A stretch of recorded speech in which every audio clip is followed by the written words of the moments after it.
I'd like to, on behalf of Mind and Life, as a moderator and board member, to welcome everyone here, the Mind and Life family and our Tibetan friends, and I particularly want to acknowledge the monks who have come from monasteries all over India, and of course we'll have a special session at the end of each day for questions and clarifications and debate and so on with the monks.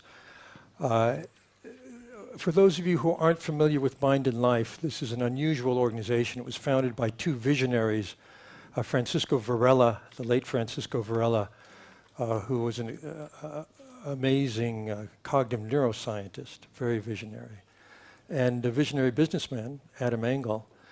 It started as a series of small dialogues and has grown now to really flourish into programs for graduate students and fellowships, and please read about it in the brochure.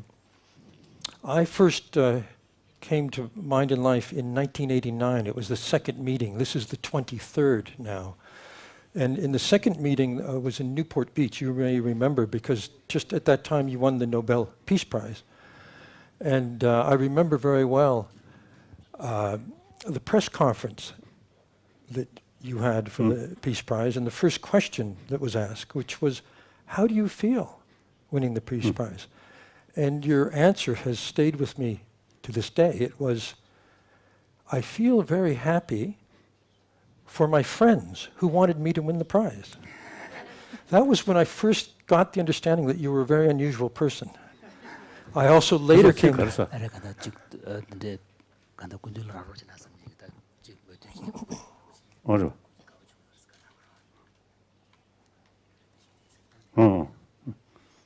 Yes.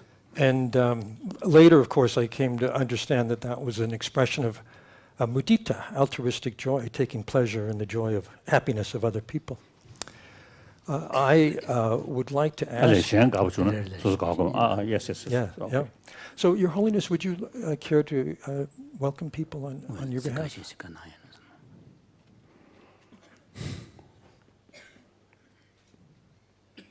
당연히 인지 창조도 좀 창조 근처 오래. 경례 요래.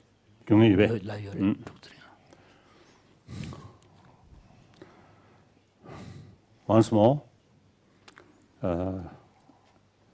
we have this gathering.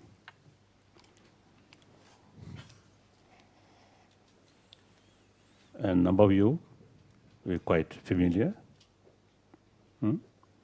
And then also new faces also are here. Most welcome.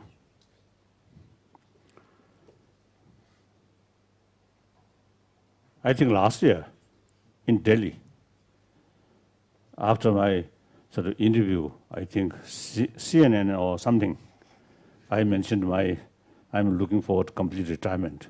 Then you express, what will happen? This kind of meeting, if you retired. Then I told him, don't worry. As far as political responsibility is concerned, I have decided now retire. Not only because of myself retire, but almost 4-century-old tradition. The Dalai Lama institution is both head of the secular and spirituality. And that I happily, voluntarily, proudly ended. But other sort of my commitment, this kind of a meeting is part of my sort of commitment regarding promotion of human value. So now it proved to you my retirement. No doubt. No effect by this kind of commitment. So then I must say, so many years, number of people, including Adam Samare, really work hard. So I, and you also, so many others, I think right from the beginning. So I want to tank.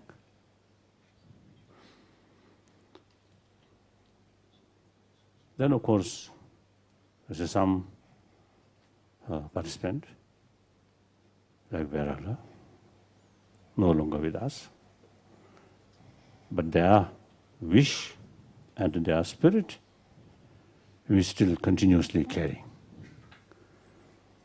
So that's the way Buddha Shakyamuni came, 2,600 years past, but his spirit still carrying, like other great sort of masters.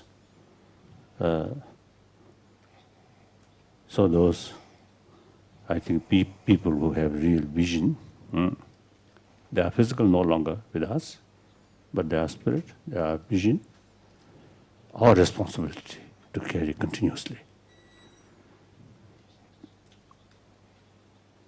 So I very much appreciate. Then just ecology, ethics, and interdependence. Come on. Ethics, I doubt whether direct link with this kind of our sort of the research work. We are really also the scientific way to find out the reality. No concept of right or wrong or positive or negative. Then next, after finding the fact, then the next, yes, now the question of implication. What value? So like at the first, sort of just research how much effect with warm-heartedness. Simply, trying to find out the reality.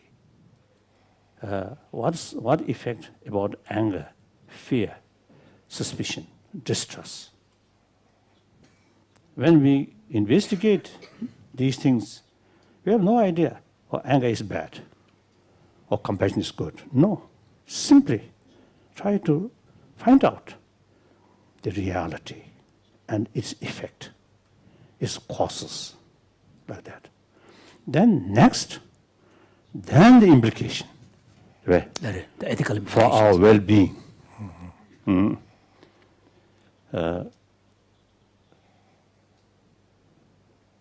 그건 ethical 내지 그거 쉐어를 줘야 버려. 나래 지어를. 그래요. 주든 지샤. So, the when you do using it, there is chance. 나래. 간다 차상모 예배 계절에. 그래. Ecology.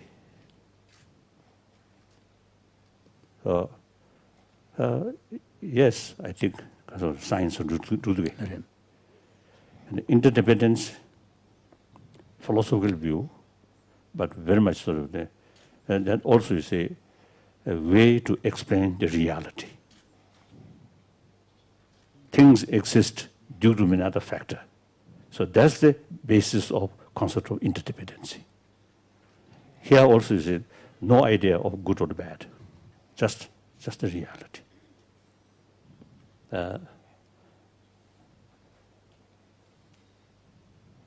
So that's just I felt like that. Okay. So now the next few days, because of our discussion will be because of the serious discussion, and then eventually we can share with more people who have some interest in this respect, in this field. And also our responsibility to create more interest in other people's mind. Exactly. So here now ethics, everybody agree, a lot of problem here on this planet. Every morning when I listen BBC, some problem, some killing here, there, here and there. And recently in England, some unrest has happened there.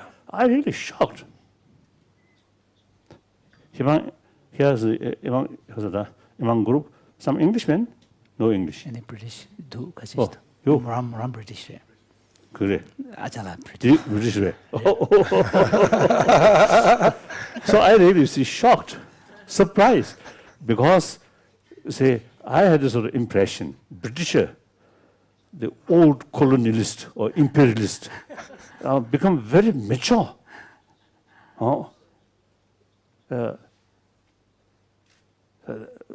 The several occasions when I visit, you see, England, the police hardly, you see, visible, not very visible. Presence of police. People generally self-disciplined. That kind of my impression. So I said something happened, and I really surprised.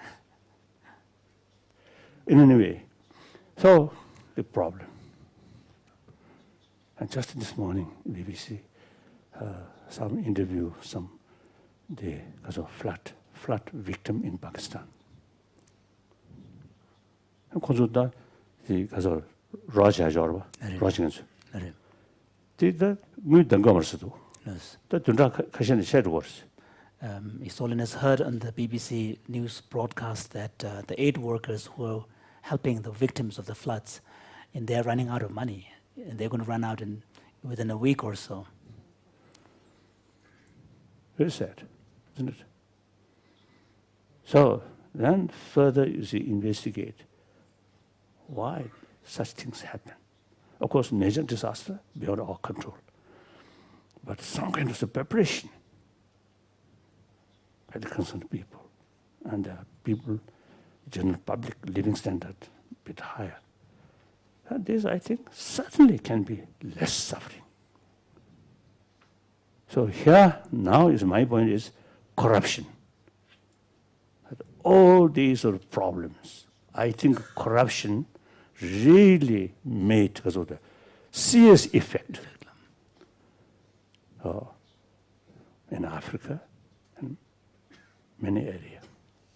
So now corruption almost like has a new disease. Cancer disease of the whole planet, whole humanity. What is wrong?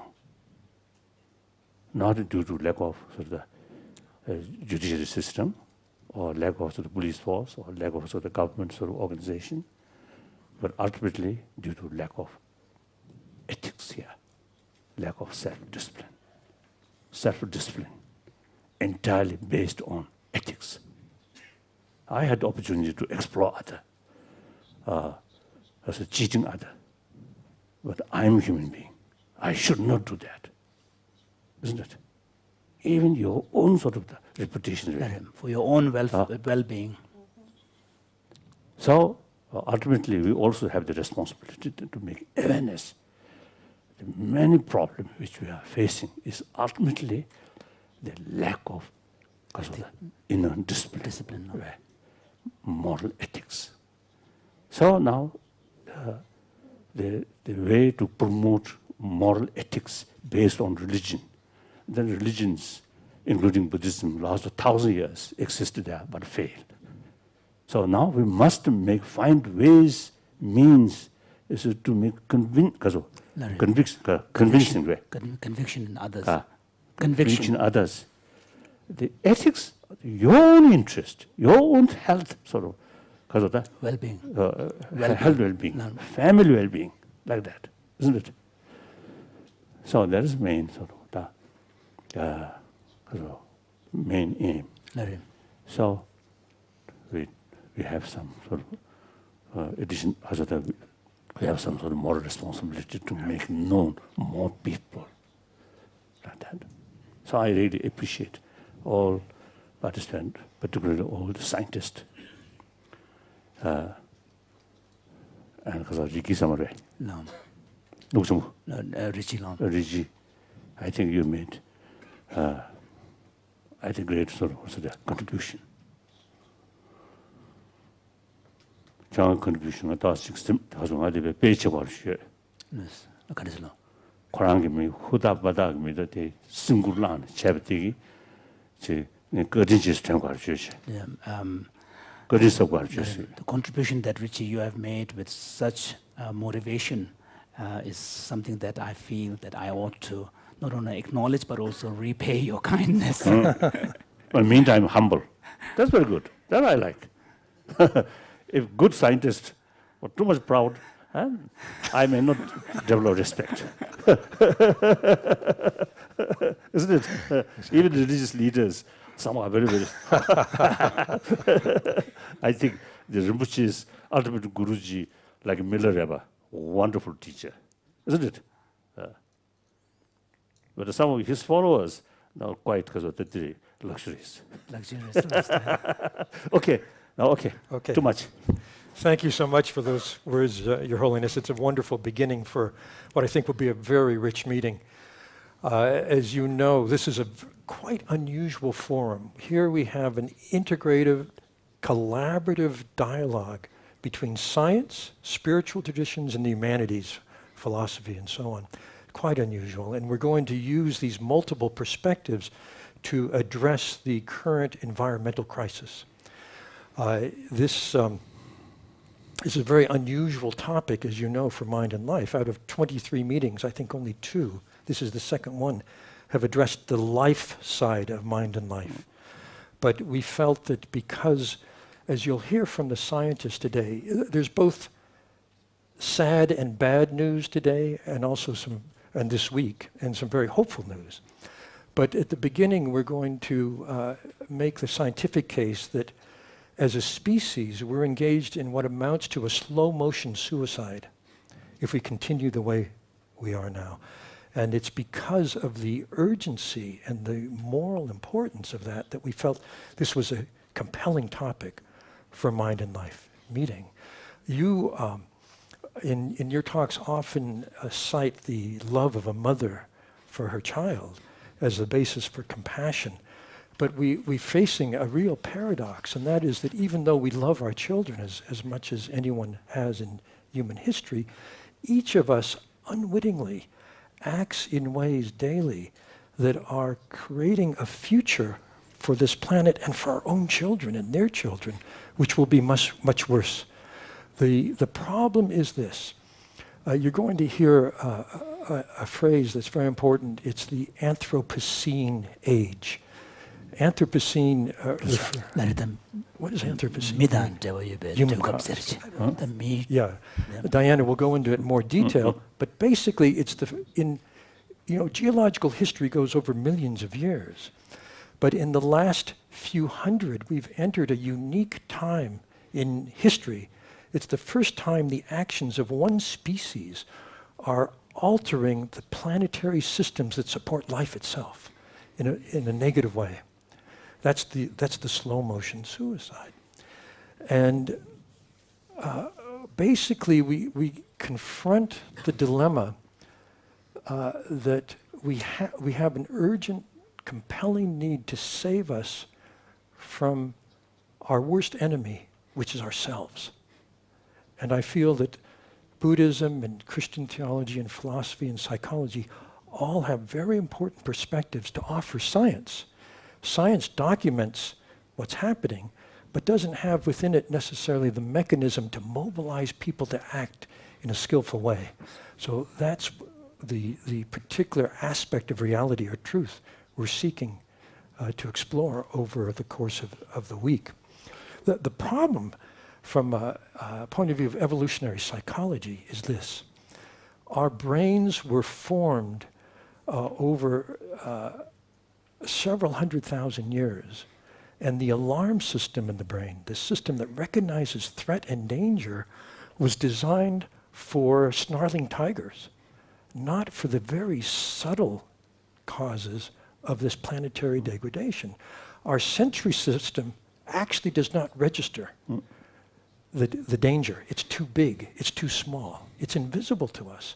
And our amygdala and those circuitry that you've heard about in many, many meetings, the alarm system of the brain doesn't go off because it doesn't realize there's a danger. This makes it very hard to motivate people to do anything about what actually is perhaps the worst crisis in human history. And yet people go through their daily lives as though it were not happening. We're all, in a sense, in a trance. There's no sense of immediate threat because of this design flaw in the brain. So let me give you a quick overview before we begin with our speaker. This week is divided into 3 parts. The first 3 sessions will be the science. Let's get that on the table so we know what the facts are. Then we turn to ethical considerations. And once we see the need to act very clearly, then finally we get to action and what follows from our explorations. In a little more detail, just quickly, our first speaker will be Diana Liverman, who will be speaking on the human impact on the global systems that sustain life, how human activities are threatening the safe zone for life on this planet. Then Jonathan Patz will talk about the links between the destruction of these systems and our health. And this raises many ethical questions too. For example, the fact that it's the activities of the wealthiest people in the world that are creating a crisis that will impact mostly the poorest people in the world. This and many other ethical issues. And then Gregory Norris is going to share with us, with a newly possible precision, the impacts of everything we buy and do. How this glass or this computer has degraded those global systems. In other words,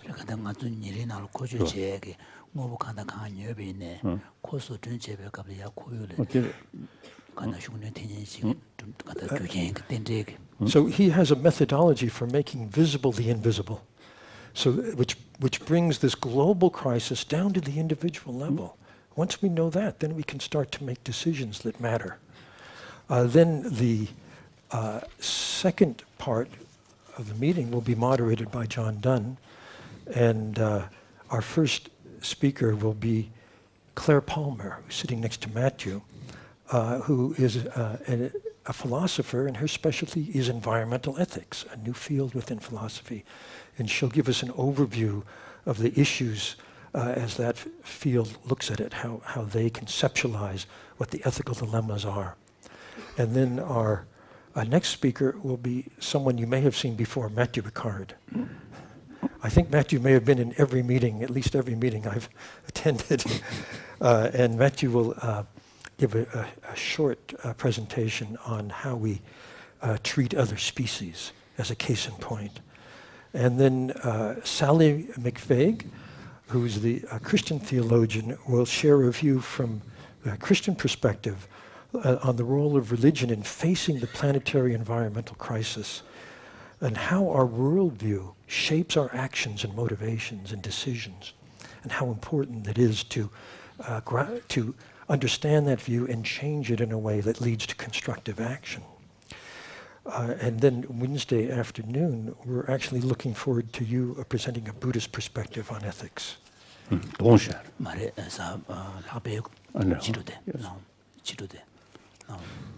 Then the third part of the meeting, which will be moderated by Roshi Joan Halifax, will be on ethics in action.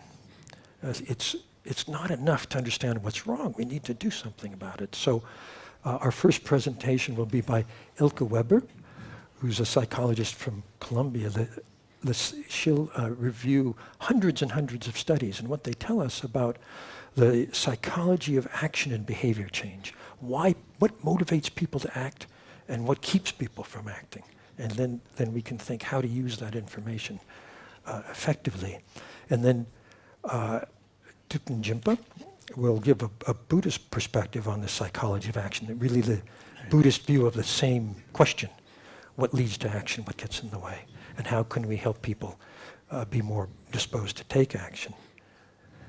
And then finally, Dekila Jungyalpa, who's with the World Wildlife Foundation, will talk about skillful means and activism, what successful environmental action looks like, and she'll present a case of working with the problem of putting dams on the Mekong River, which has a lot of implications for the river, all the rivers that flow out of the Tibetan Plateau. And Friday afternoon will be an open time to reflect together on all of this, on what it means, what the implications are. So let me introduce our first speaker. Diana Liverman is an environmental scientist at Oxford University and at the University of Arizona, where she directs the Institute on the Environment and is also a professor of geography and development. In other words, she looks at how environmental changes and so on are affecting the developing world, and heads an institute there that specializes in this. And she's written many, many books and scholarly articles on the subject. I was thrilled that she agreed to come because she's the co-author of a paper that really changed my view of the whole crisis, and she's going to share with us the insights from this scholarly work, which examines. We often hear about global warming. It's talked about much, but actually global warming is only one dimension of 8 or 9 world systems that support life itself. And so she's going to give us the whole perspective of how human activity affects those systems. So I'm just going to shift chairs with Diana.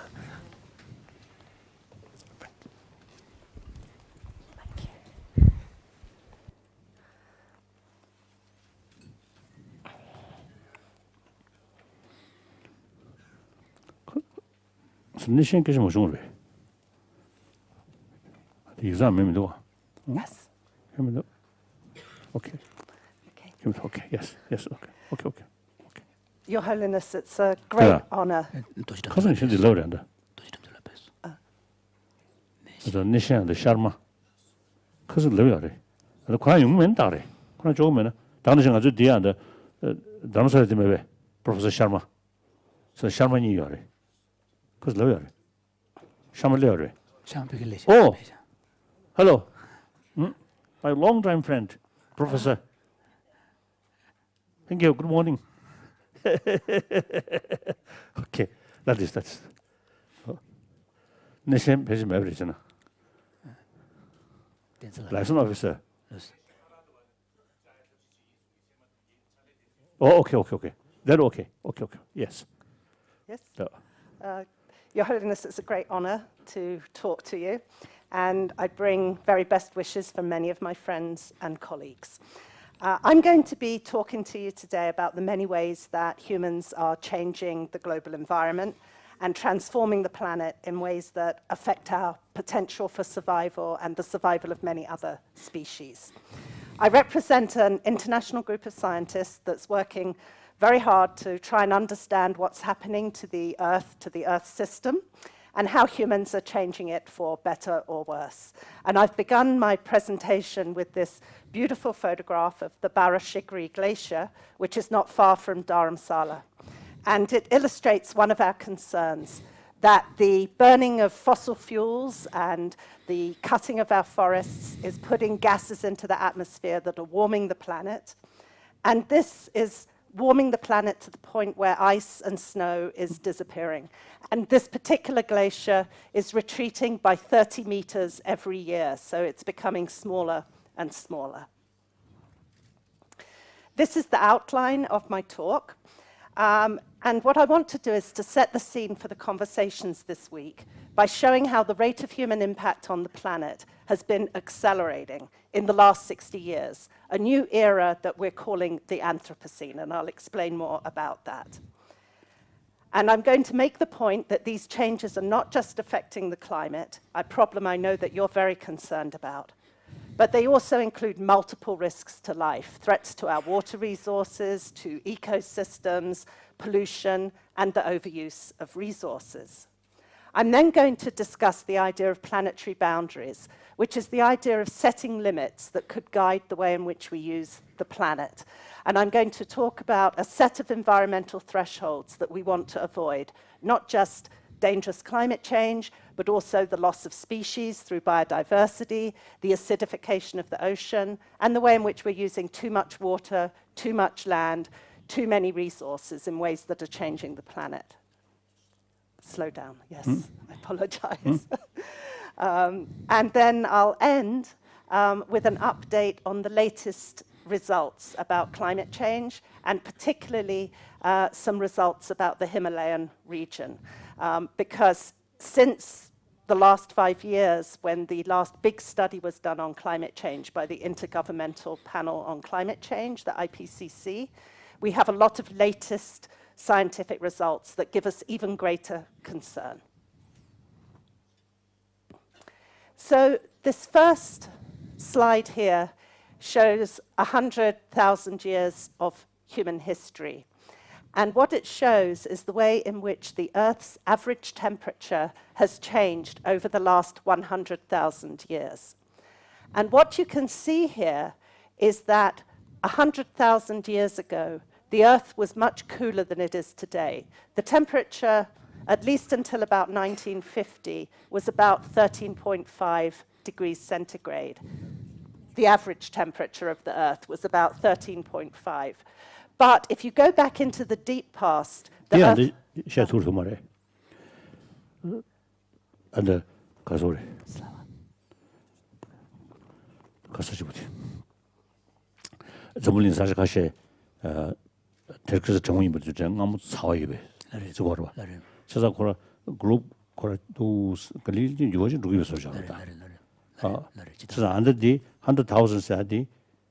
안 돼 주어디 100,000 능술에 100,000 공 안돼 temperature 시야서 안돼 그디 안돼 즉 폼으로 지기 알아봐 디차 사니까 시거래 디 마샤고는 다 당고 변은 자가 자조하려 되었으면 알아봐 안돼 그네 시거래.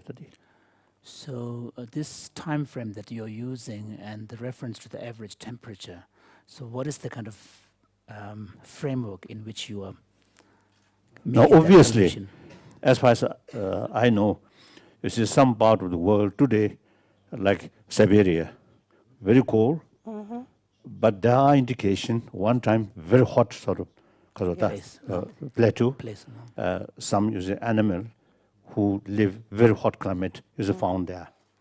So then India, like I think many years ago, under sea, go like that. So this 100,000 years, under So the changes that His Holiness is referring to, it's not within this time frame. No. The changes about which you are talking are over millions of years. So 2 million years ago. This is really relatively recent in geologic time. Yeah, that's right. So that and there's weather patterns So this is really a time frame which includes the weather pattern that we see today. So it's kind of the basic pattern of the weather systems. The geographical is cold countries or hot countries that today's pattern already started. This period actually includes 2 geologic periods. It includes the period of the ice ages. Ice age, yes. Yes, and this is the period in which modern humans lived on Earth. And what the graph shows, at the left is the oldest period, is that there were 90,000 years when it was quite cold. And this was the period of the ice ages. And there were very few humans who were migrating around the Earth. They were living from hunting, from gathering plants, and from fishing. And the point I want to show is if you get to the right-hand side of the graph, there's a 10,000-year period where it warmed up to a much more comfortable climate of just less than 15 degrees centigrade. And what's interesting is that this is the period when agriculture developed. It's when the great civilizations developed. And many people think of it as this sort of ideal period for human development and for many other species. So this period, the period of the ice ages... What do you mean? Because of many other species. Because me civilization,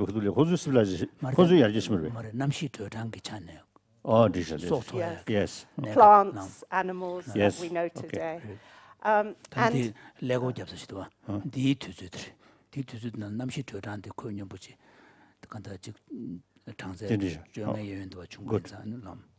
I'll point more, yeah. So this period here, this Yes. 10,000 years, 10,000 years. was the period which was very good for humanity. It's the period when our populations grew, when we were able to grow food, when the great civilizations developed. And this period is what we call the Holocene. The previous period of the Ice Ages is the Pleistocene. And the reason I wanted to show you this, Your Holiness, is that this Holocene period was a period of relative balance for humans and the planet. And it's a period when we lived in relative harmony. And I'm showing you this to set the stage for what we are now doing, which is taking ourselves out of the Holocene into a period that could be much more challenging for humans and for other species, plants and animals on the planet. So to summarize this slide, for the last 10,000 years, the Earth system has been in balance. Human activities have had moderate but not global impacts on the planet. But about 250 years ago, things changed, particularly with the Industrial Revolution and with advances in medicine that allowed populations to grow. And what I'll do now is talk not about the last 10,000 years of this sort of rather ideal period for humanity, but about the last 250 years. And what I want to show you is a series of graphs that show the human activities and how they've grown over the last 200 to 250 years. And each graph shows growing human activity on the planet. And you'll see on each of these graphs that I've put a dotted line at 1950. And I will be talking about that because on almost every graph you can see a growth until about 1950, and then it starts to accelerate. We've had a great acceleration in our human impact. And we noticed this. This is the work of my friend Will Steffen, and he put together a series of graphs. And when we sat down and looked at them, we suddenly realized that there was a real change in the rate of growth at around 1950. So let me show you the series of graphs that show these increases in human activity and resource use. So it's probably, primarily due to industrial It's revolution. primarily, it's the growth in human population, but also the growth in resource use. Each person, particularly in the industrialized world, using more resources. So it's very important not just to blame people having children, but it's how much each of those people consume. So the first is the graph of population, and you can see the rapid growth in population. But actually, this is one graph where we do have some good news, because we know now that population is likely to level off at around 2050 at about 9 billion people. So it's one of the only drivers where we see perhaps some good news. The second... Good news.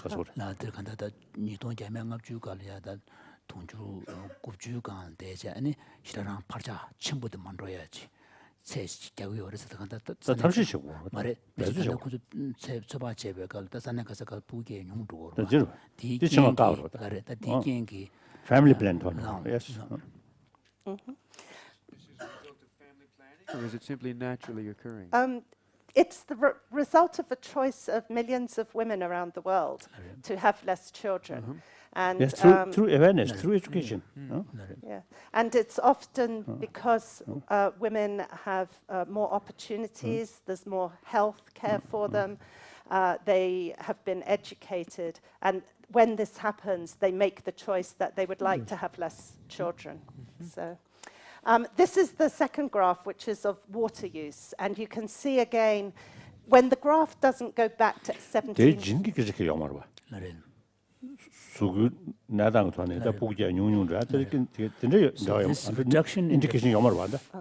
So His Holiness is wondering this reduction in the fertility rate that we're seeing, and you spoke about 2050 as being kind of leveling off period.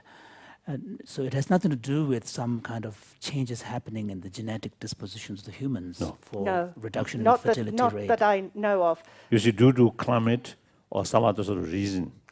I think it's due to choices and the availability of technologies for controlling fertility. Yes, good. Yes, yeah. So this next graph shows the growth in water use, and when the left-hand side of the graph is blank, it's because we don't have the data. So we didn't have any good data on water use until around 1900. But you can see here again the rapid growth in water use around the world. And again, it looks as though things have gone faster since 1950. This is the damming of the world's rivers. And again, you can see this rapid increase since 1900, and particularly since 1950, where we've made this decision, for better or worse, to control the rivers of the planet. So 1950 also coincides with the political upheaval in Japan. So since then, everything goes wrong. Oh dear. I should have another graph.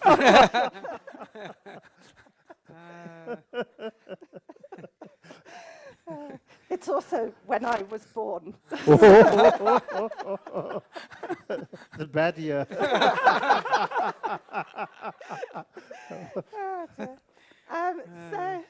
So this next graph is the use of chemical fertilizers, yes. not traditional fertilizers. And here again, you can see a great growth.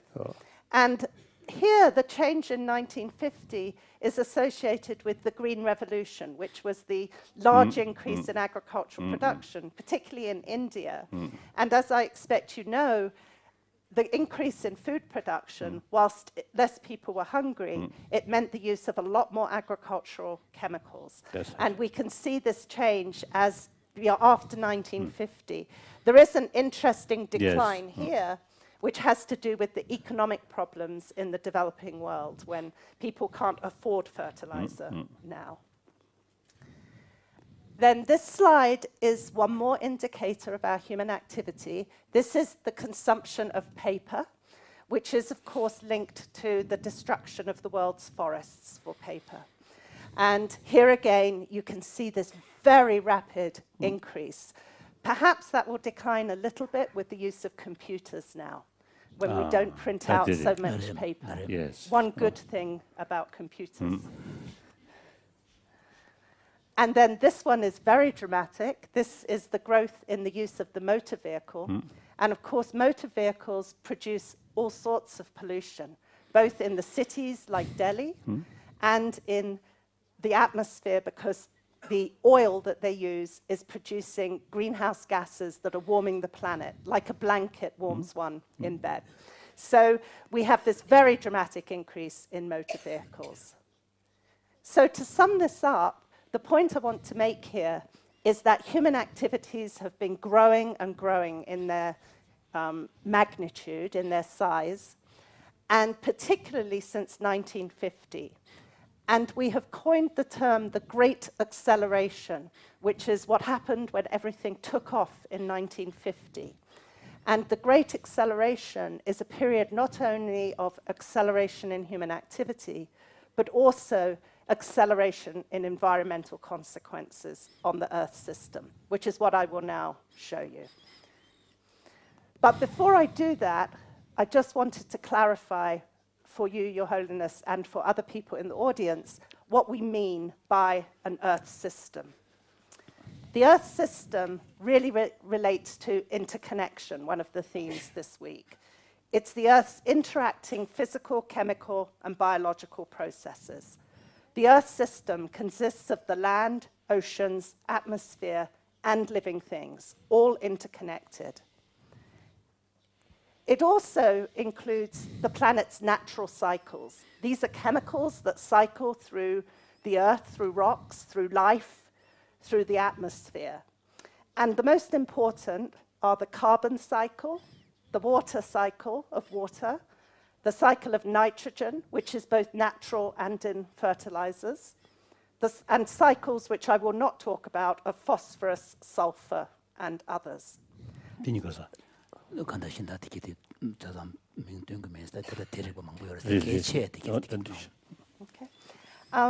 life is an integral part of every one of these chemical cycles. We affect the carbon cycle because we breathe carbon dioxide. We plant crops that take up carbon dioxide. We affect nitrogen in the way we practice agriculture. We affect the water cycle in many ways through consuming water, through building dams that change the flow of water.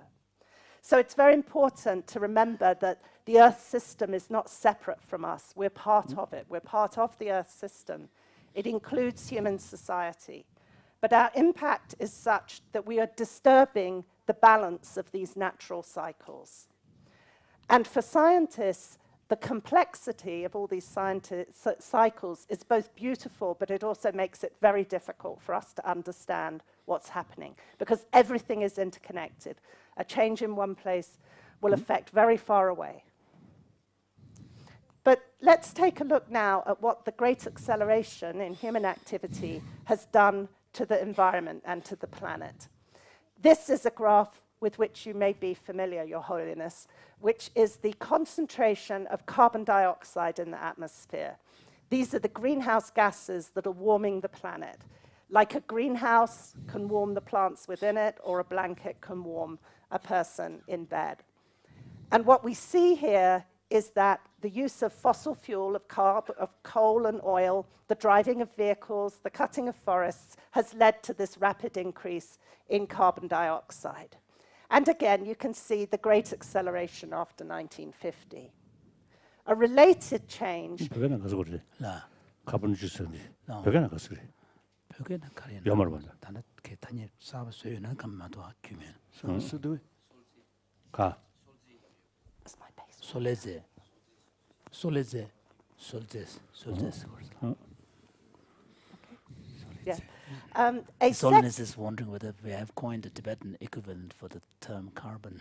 Oh, okay. Yes. This is a second greenhouse gas because it's not just carbon dioxide that is warming the planet. There are other gases, and this is the gas called methane. And methane is associated particularly with the growth in the world's livestock numbers, with cows and sheep. And there's been a great growth in the population of animals, particularly because of people eating meat. And chicken you chicken, but chicken less. Risha, 단데 드리샤 군주데. Less methane. Beef farms. Yeah. Yes. Yes, the animals emit different amounts of methane. Cattle are probably the most serious in terms of the amount of methane because they have 4 stomachs which produce a lot of... 가다도 조들에 두르다제. 되게 가스디. 나로 메탄 죽심부도 와. 근데 두르 친구들도 도고카 시즈유도가 니마치 도고카 시였어요. 간 투브르 시체가 그래도 그죠. Yeah. 지금 다데 그 둘이 시거었어요. 나 조다데. 안래.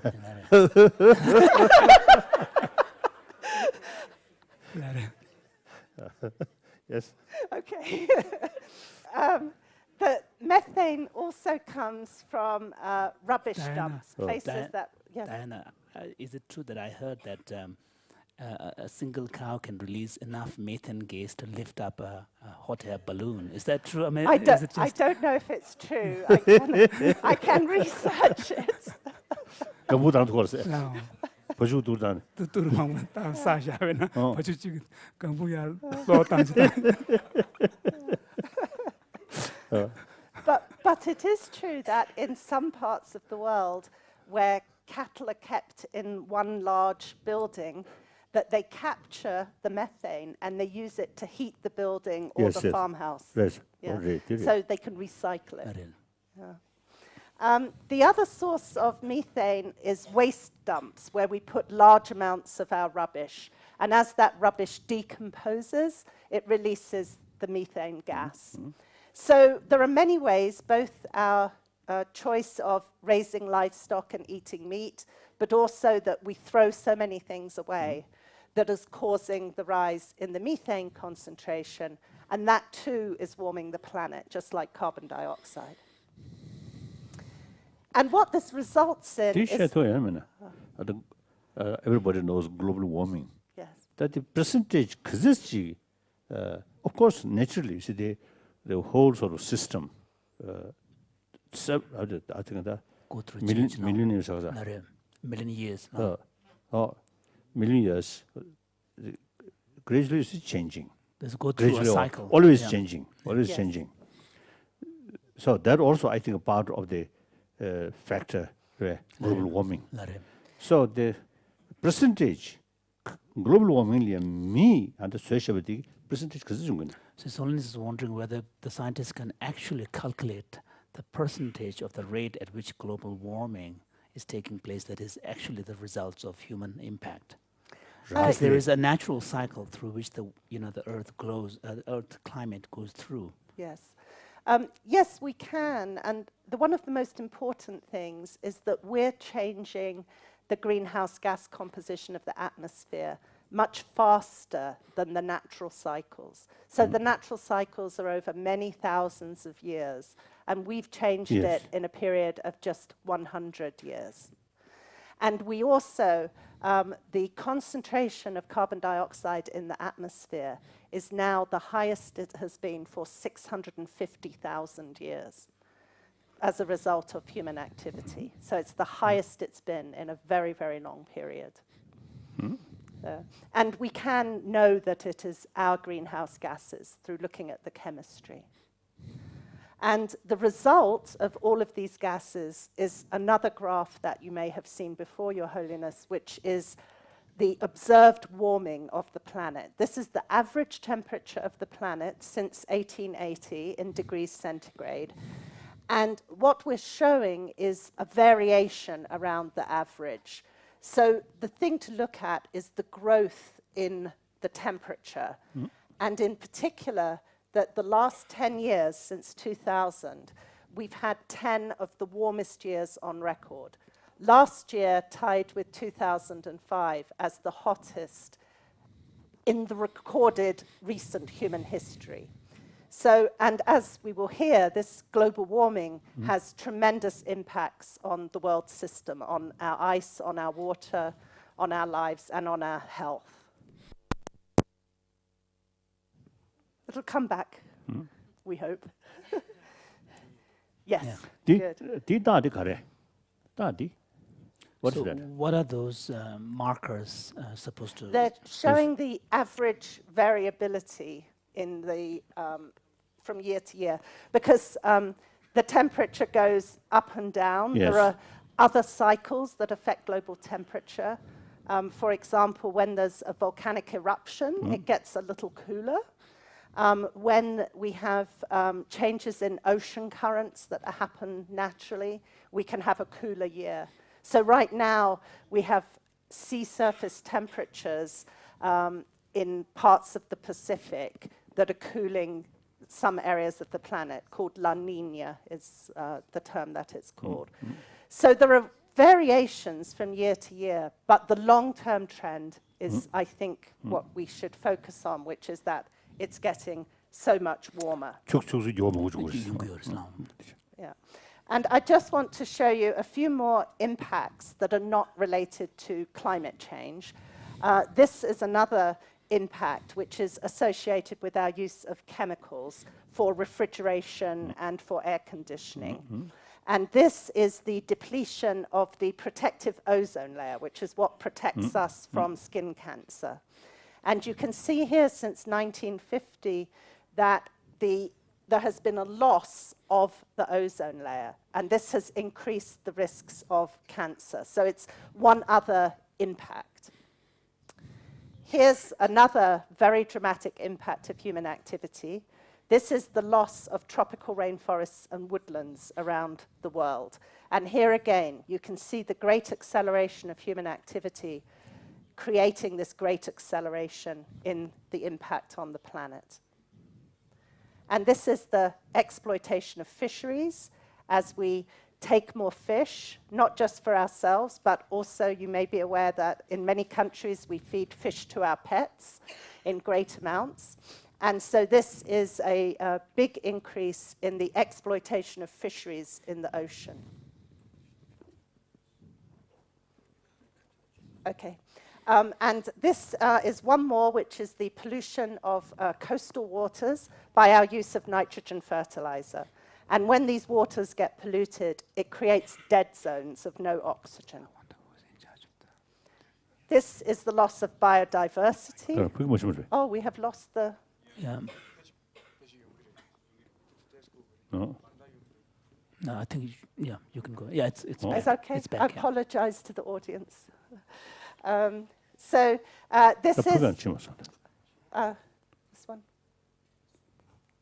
There's Okay. 거기 있어. but people can see. 사고 잘. No. Okay. And this is the loss of species, the loss of biodiversity through the way we have made species extinct.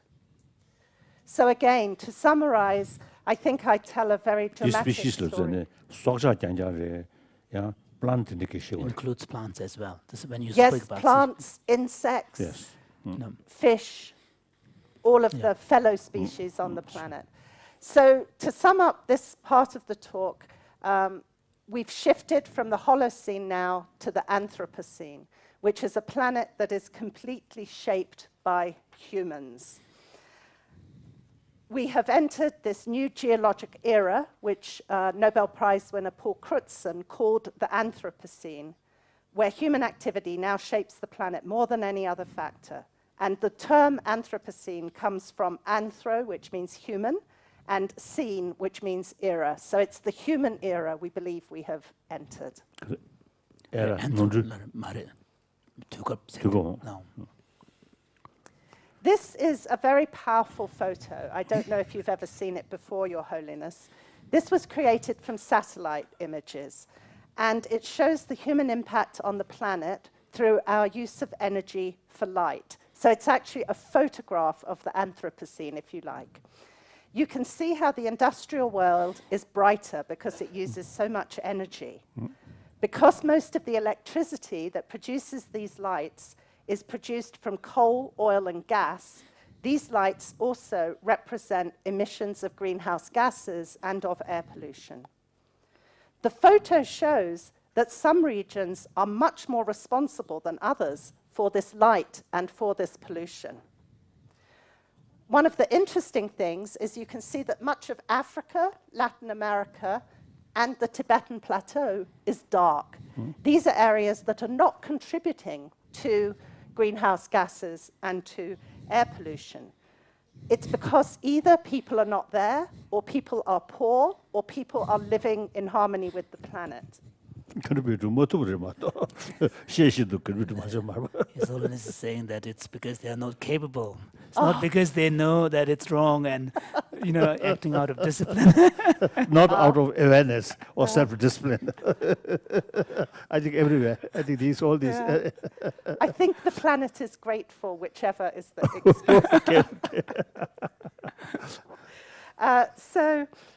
What we have here is that you can also see that North America, Europe, India, Japan, and the coast of China are much lighter. Clearly, some people and regions are placing a much greater burden on the planet than others. But overall, this photograph is a good example of what we mean by the human-dominated planet of the Anthropocene. And clearly, the fact that we now dominate the planet brings great responsibility. So I'm running out of time, so please excuse me if I speak a little fast. Your Holiness, there's a further reason for concern. We think that the growing impact of human activity on life support systems may take us to dangerous thresholds. This is a photo of a child looking over a waterfall. And what we're worried about is that by warming the planet, by destroying species, we may actually take ourselves to thresholds where change will be very sudden and rapid, or even irreversible. So to give you an example, we're worried that global warming may trigger some abrupt and rapid changes, such as the breakup of the great ice sheets in Antarctica, or the large-scale release of greenhouse gases from frozen ground, where they've been trapped, but as the ground warms, they could be released, and that would add to the warming of the planet. And we're also concerned that some of the world's great forests, which currently absorb carbon dioxide, may become drier and not be able to do that role within the cycle. So some of these changes could be very difficult to reverse. So we want to avoid getting to those thresholds. Another example would be the ocean threshold, where the world's oceans, we've got combined effects. Carbon dioxide is actually making the ocean more acid, and that's affecting species in the ocean, particularly coral reefs.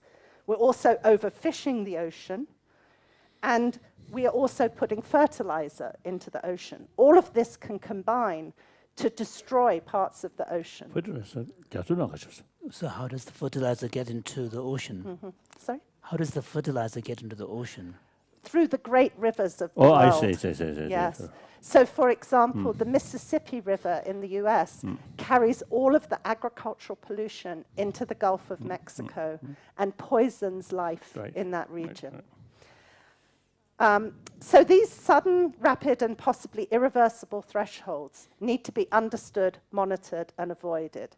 And we sometimes call them tipping points, as if I leant forward on the chair and then fell off, which I won't do, but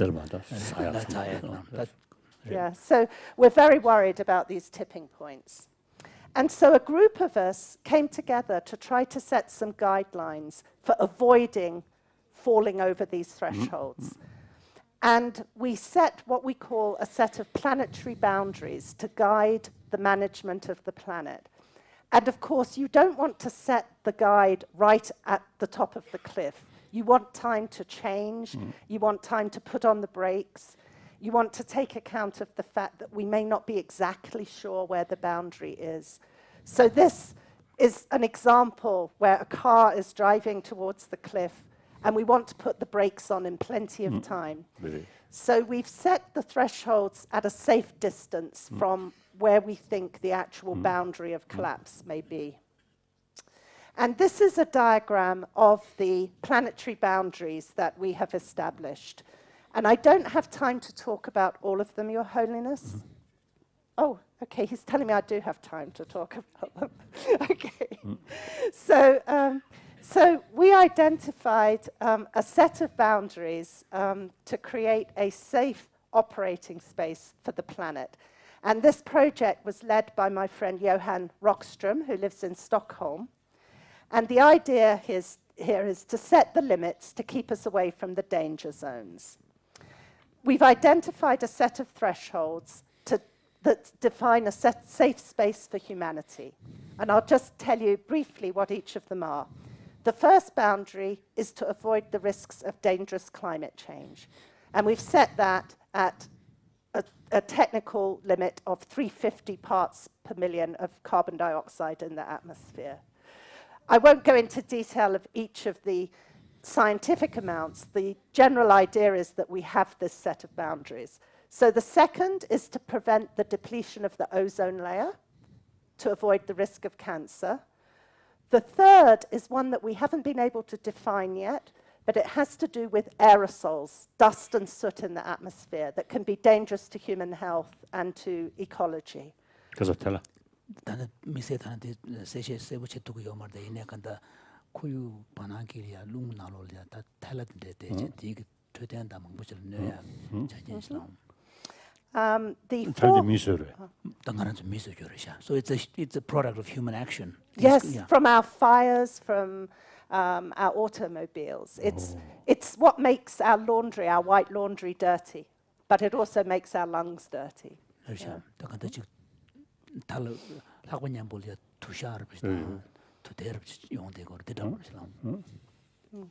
The fourth boundary is designed to save the oceans from becoming acid, from becoming like vinegar, and that is the boundary that we need to save the oceans. The fifth boundary, which is here, is to prevent us using too much water. It sets a limit on what the planet as a whole can take in terms of the human use of water. The sixth is difficult to define here, but it's to do with all of the toxic chemicals that we're putting into the environment. Plastics, heavy metals that are poisonous like lead. And we need to limit that, but we haven't yet been able to calculate the exact boundary. The eighth is to limit the loss of biodiversity, to try to prevent us from making other species going extinct. And then the final boundary limits the pollution from nitrogen and phosphorus, such as the pollution from chemical fertilizers. Now, this diagram is a little complicated, but what I want to show you is the history of our march, our walk towards these thresholds and these danger zones. And I'm just going to show you the difference between 1950 and the present day.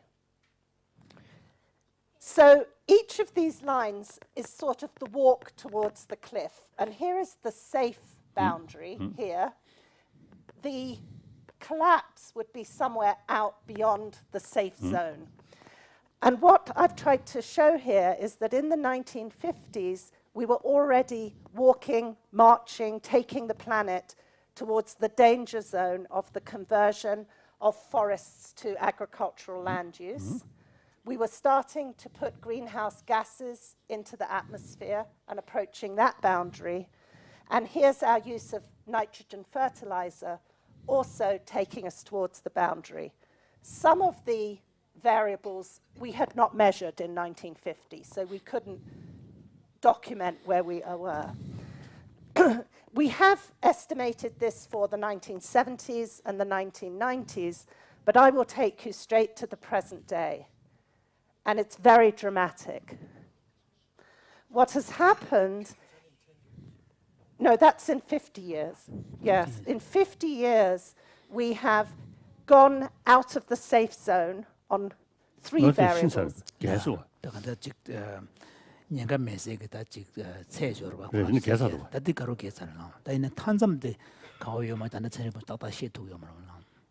So each of the colors is a 10-year period. So in 1960s, we were here, 1970s, 1990s, and then this is the present day. And so what we find is that we have gone over the safe boundary for climate change, for nitrogen pollution, and for the loss of biodiversity. But there is some good news. This looks terrible, where we have gone beyond the boundaries, but there are some where we're still well within the safe zone. So, for example, in terms of our freshwater consumption, we still have room for more water to be used, but the problem is if you look at it on the planet, there are some parts where we've gone over the boundary of water use and some where we haven't used it yet. And you can see that there's one piece of good news here, which is with ozone depletion, which was in 1990, we were closer to the danger zone than we are now. And that's because the world got together and agreed to control the chemicals that were damaging the ozone layer. And so now the ozone layer is... the ozone layer is beginning to heal. So this shows that we can, in fact, bring ourselves away from the boundaries. We're now going to go to my final piece of my talk, which is just to bring us back to the Himalayas.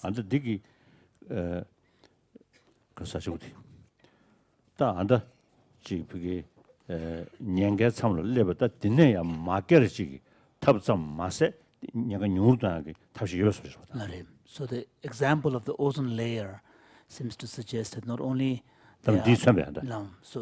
examples such as that, it seems to suggest that not only do we have a possibility of moving away from the danger zone, but also actually reducing, not only kind of preventing us from going to the danger zone, but in fact trying to go back. Yes, and that is our hope. Yeah. Oh, that's good news now. But it's very important that we move back from those boundaries before we hit the threshold. Because once we go over a threshold, it could be very difficult to come back over the cliff. So I want to end with a brief update on some of the latest research results on climate change. And I've just put a picture of the Himalayas. I'm not going to show more graphs. I know Your Holiness is already very aware and concerned about global warming and its impact on the landscapes and lives of people in this region. We're working very hard to monitor and explain what's happening and what may happen in the future to the climate in different regions. Many colleagues of mine agreed to share their latest work, knowing that I would be talking to you. And even last night, people were sending me latest science results. I won't be able to share them all with you. The first thing I wanted to mention is that despite the fact that the countries of the world have met regularly to try to control greenhouse gas emissions, and some efforts have been made, the gases are continuing to increase. So these greenhouse gases are continuing to grow. The concentration of carbon dioxide in the atmosphere is now almost 40% above what it was before the Industrial Revolution. And as I mentioned, it's the highest in 650,000 years. China has just become the largest emitter of greenhouse gases at 2 billion gigatons, which is a big share. It's followed by the US and then by India. So this group here is very close to responsibility in a sense, or geographically to these regions. Of course, the emissions per person... Europe together, Europe to Japan.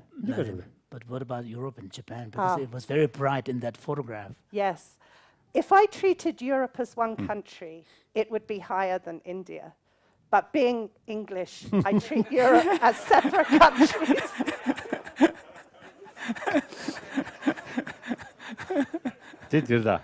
When we talk about global business, this is unethical.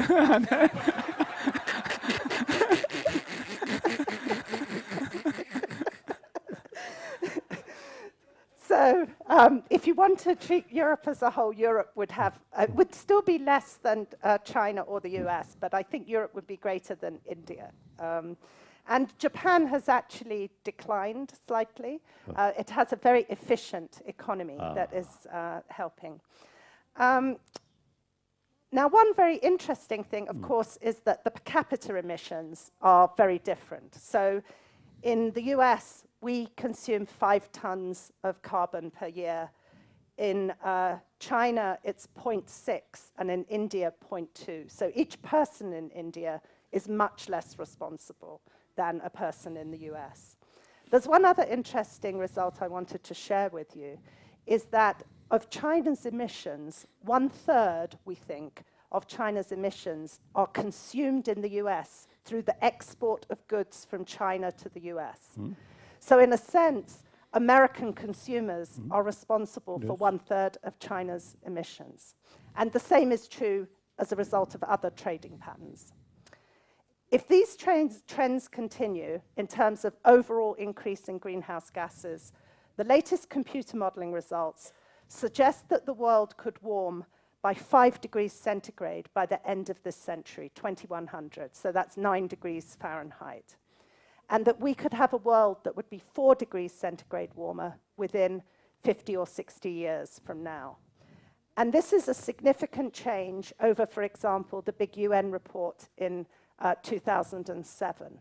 The latest results are pushing up the estimate of what the temperature would be, both because of the emissions, but also because of improvements in the science and the better models. Unfortunately, better models give us worse results in terms of what we think may happen to the climate.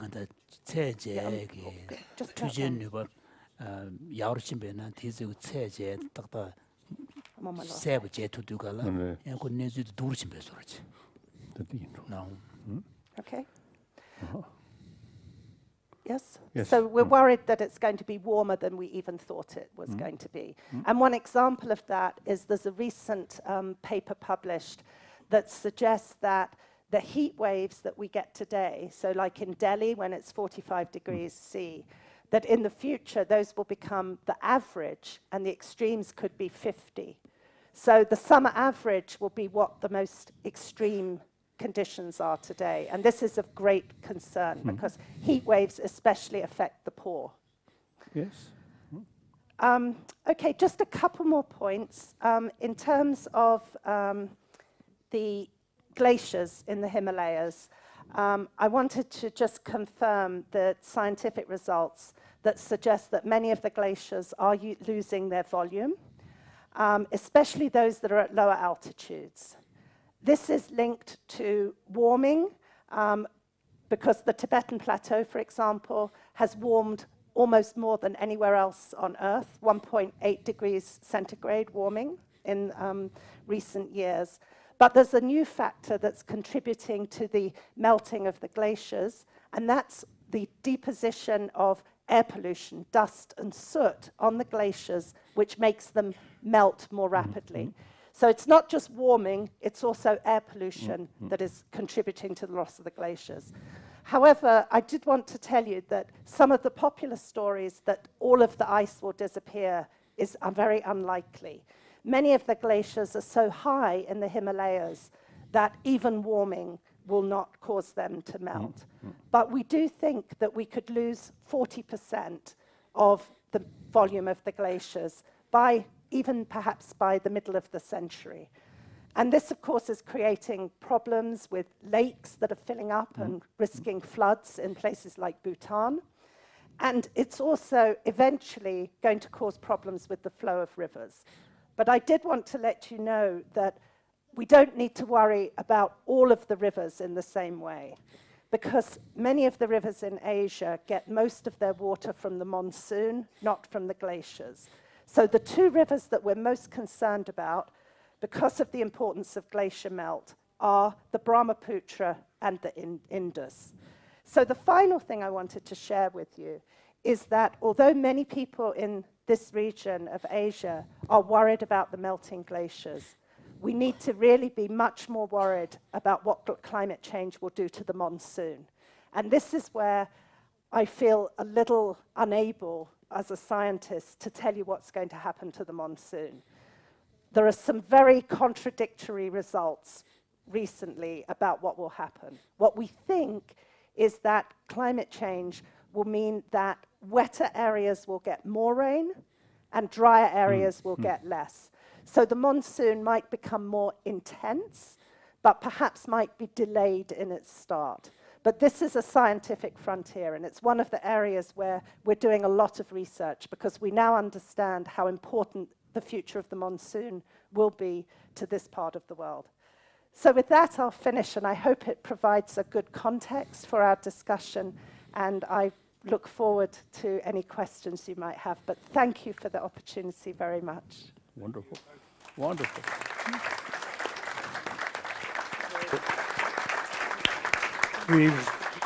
We're running a little late for our tea break, which was supposed to be 15 minutes ago. So we'll have it now, but we'll be hyper punctual, so we can have the most time left for discussion of this, I think, quite powerful presentation. Thank you. So now is the tea break time, and we'll convene back here in 12 minutes or so. For everyone, a very powerful set of scientific data that raises many questions. And so I'd like to offer you the chance to ask the first question, if you have, or to make a response. No, nothing. As I mentioned, the leaders should know more. This serious matter. Sometimes ecology. Fashion, Green Party, like that. But these are not that because of the fashion. Sometimes the problem with the environmental movement is that it can become a kind of a fad. Yes. But when we look at the data, it's a very serious matter. So His Holiness was expressing the wish that these kind of data should really be exposed to the global leaders. So people who have the responsibility, once they fully sort of convince, and also people, of course, those free country leader become through election. So more awareness.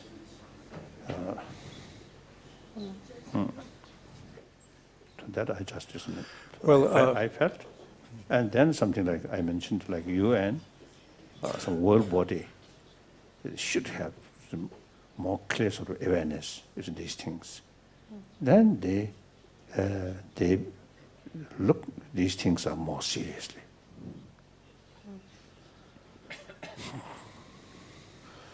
Well, this raises a lot of issues. Diana, do you want to speak to that? Well, I just wanted to say, Your Holiness, that as you're aware, the next big UN meeting on the environment is in Rio next June. And scientists are doing what they can to provide scientific input to the meeting. But I have really noticed that there seems to be less attention to this meeting than to previous meetings. It almost seems as though the world's attention has turned away from the environment at the moment. And therefore, it's a little frustrating because it seems as though people aren't so prepared to listen at the moment. Well, there's another dimension too, and that is that many of these reports are commissioned by governments or by the UN for leaders. But leaders exist in a political atmosphere where there are also vested economic interests, oil companies, gas companies. And so the findings have become politicized. And Diana, I think you have some experience with questions being raised about the credibility of the climate science. And people, for political reasons, trying to create doubt in people's minds about this data. So what's happening now in terms of climate? I know that was a very big issue. In fact, the data about Tibet was particularly called into question. Yes, well, about 3 years ago, there was a orchestrated attack on the climate science, trying to undermine the credibility of much of the science that I presented to you. And it's been very difficult for climate science over the last 3 years because the media overplayed some of the criticisms. And even though there have now been many reports to respond to the criticisms showing that the science was correct, there might have been a couple of errors in 3,000 pages of documents. But we are human, we make a few errors. But we've been trying very hard to regain credibility of climate science over the last few years. And it's particularly difficult in the United States, where there is really a very strong criticism of climate change and unwillingness to accept climate change. And it's part of the political debate where the issues become very politicized. And we actually are having quite a hard time figuring out how to respond. How do we regain the trust of politicians and of the public in this science? But perhaps it's because the science is telling people things they don't want to hear about how they need to change. I'm not sure what the origins of this attack on the science is. But I would say that we're more and more confident about what we know, not less confident. So we're completely confident the Earth is warming. We know that the ice is disappearing. We know that it's human activity, almost, very confident that it's human activity. So we're just as confident as we were, but it seems as though some leaders have lost confidence in what we're saying. Well, also, there's the assumption that awareness alone will be enough to cause leaders to act, or to cause anybody to act. But as we're going to hear in more detail over the course of the week, there's good evidence, and in fact, the fact that the acceleration is continuing is evidence in itself, that this may not be the case for most people. And I wonder if any of our panelists might speak to the gap between awareness and action. Elka?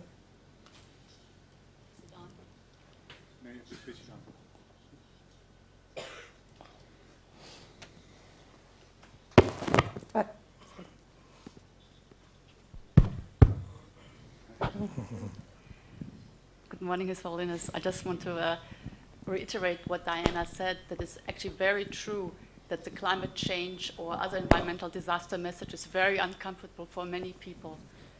We don't want to hear what the message is because the implications are so severe.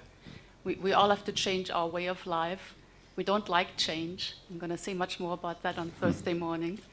And as a result of that... But I think everybody, if physicians say, oh, according to your the physical condition, you should not smoke too much, and then they will listen. I think once the awareness and convincing develop, people will too. This is their only interest. Humanity is our only interest. Of course. Rationally. I think awareness. Still, we need to some more more effort. More effort. Awareness. Bring awareness. And like news, media people. Media. I think that's my feeling. But people are not so easily convinced by this environmental data. They're convinced by the physician, and when they're hurting. When you're hurting, you realize you're sick. You need to do something. But when you look out of the window and people say there's climate change and it's snowing, people in Washington say there's no climate change. This weather changing, and also this because of the melting. Extreme melting of the glaciers. These are the facts we can see. Yes. His Holiness. Unless something you see the empty here, otherwise you see the more explanation. They will know. They should know.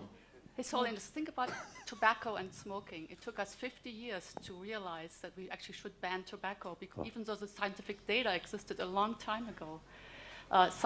Statistics are not very convincing. People like to believe their own senses. And by the time when our senses are telling us that there's a problem, it's going to be too late. And that's the real problem.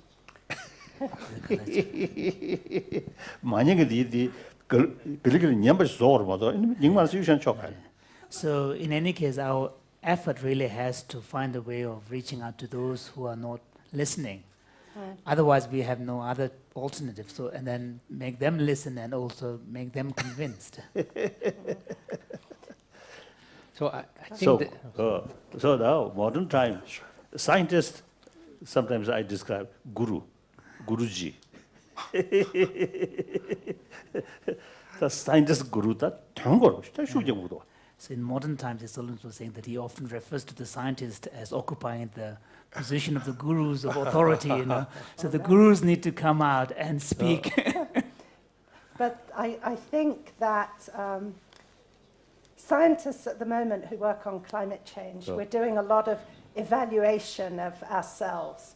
And in particular, we know that we need to get out more to ordinary people, to speak in schools and community centres, so that we can act, but that also we need to listen, that it's important to understand what it is that is confusing people.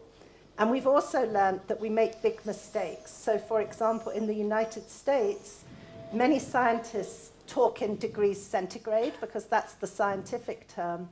But in the United States, everybody thinks in Fahrenheit. So when I say it's going to warm 4 degrees, they think it's very little because they're thinking Fahrenheit. So we have to change our language in order to better communicate. Yeah. Yeah, Elka, you wanted to finish? Yeah. I'm finished. You finished. Thank you. just a combination of the evolution and Buddhist perspective. We often speak of reacting both from cognitive aspect and emotional aspect. So for fear of events, as Dan said at the beginning, emotionally we fear things that are immediate. If an elephant is running here, we have great fear. If someone says an elephant will come in 10 years, nobody moves. And so that's why we need the cognitive and as a change, and cognitive comes with the deep investigation, and that's more challenging because like for ozone layer, when you tell people you cannot take bath on the beach in the summer without wearing a t-shirt because you'll be burned by UV light, then they really start to worry. So that's the dilemma, is as the future doesn't hurt, not yet, but it is somehow too far away for us to be moved emotionally, so we need more of the cognitive aspect.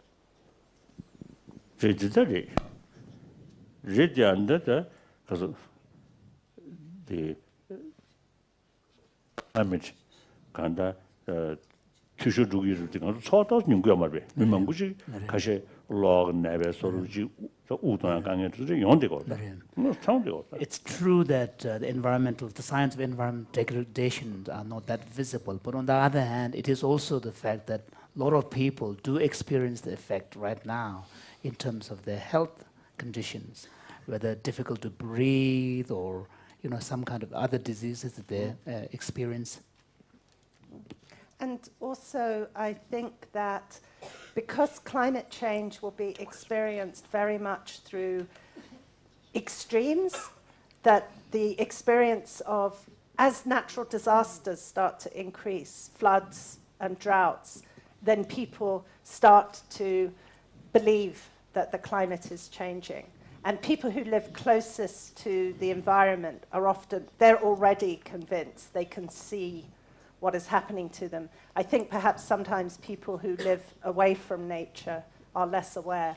One of the studies Elka may know is that the people who are most aware that the climate is changing are people who have gardens, because they see the change in their gardens. So perhaps if more people were gardeners, they would be more aware of the changing climate. Or maybe leaders should live in wilderness. Yes.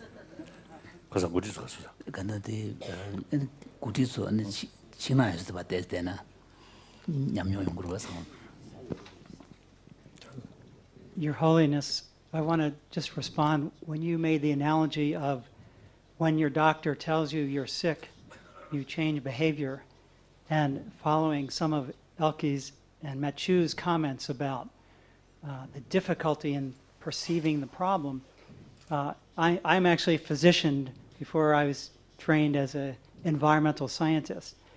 And I have an analogy from a physician point of view, which is that if someone comes to you and they're bleeding, and you can see the problem, and you can sew them up and treat them immediately, that's very obvious. Or if they're having a heart attack and short of breath, it's obvious. But I see the problem of global environmental change and degradation, and its direct and also indirect effects on human health and well-being as very insidious, and as Machu said, nearly invisible in many cases. And I think the analogy is like high blood pressure. When you have high blood pressure, you feel fine. But inside, it's it's harming every system in your body over a long period of time. It's called an insidious killer. And so in some regards, this problem of global ecological and global climate change will be more difficult than the success we've had in the ozone layer. Diana mentioned how we've solved that problem, or nearly solved that problem. Well, you could see the hole in the ozone by satellite, and you had a very direct impact from that environmental destruction of the layer. It causes skin cancer and eye cataracts. So we could see it. It was more simple. Climate change affects many broad things, and we'll have a more, except for heat waves possibly, many more indirect, invisible, insidious problems. So I think that's why this is so challenging and will be more difficult to reverse.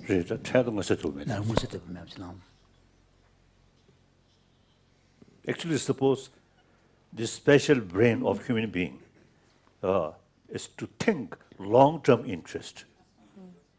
Animal, okay, we can't blame. They have no intelligence. So only, you see, day by day, immediate sort of thing. Immediate. No. We have this marvelous sort of brain. You see, we must think about after 10 years, after 100 years, after 1,000 years, maybe too long. I don't know. Eventually, the sun, you see, some serious change there, then no hope. Well, in maybe... Maria. Yeah. In maybe 10,000 And then years. it's better to just meditate impermanence.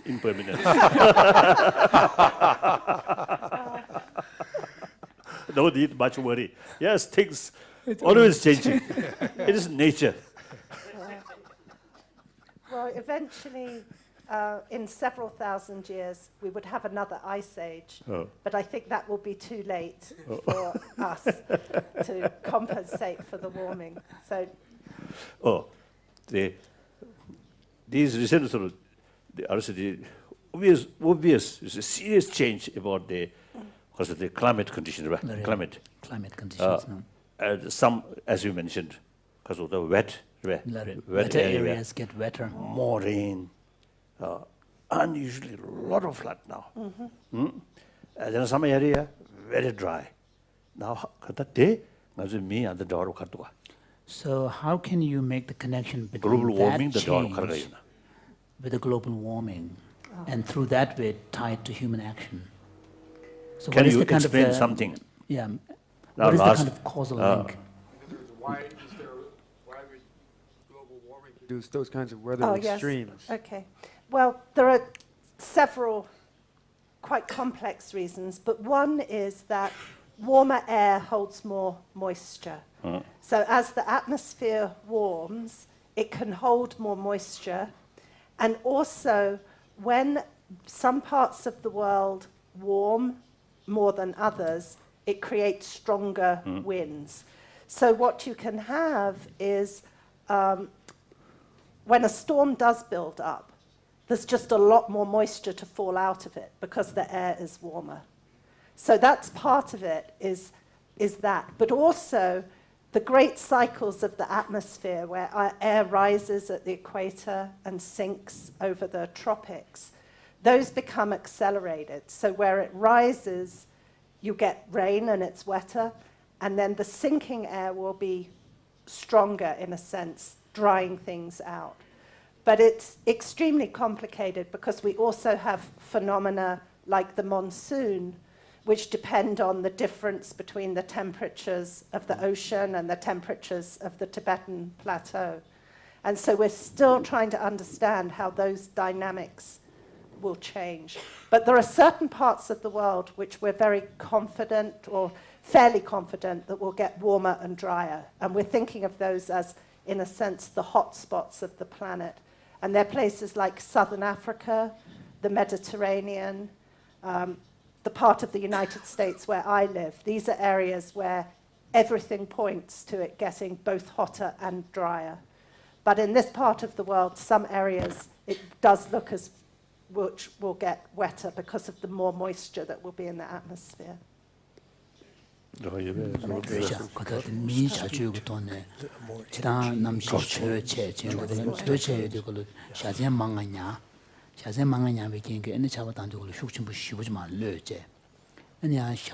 that's our Chaba Bewa University.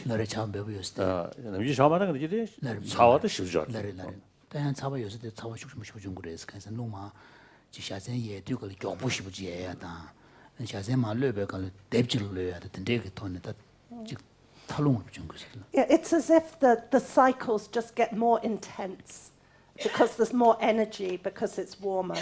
And so another example would be the formation of hurricanes and typhoons.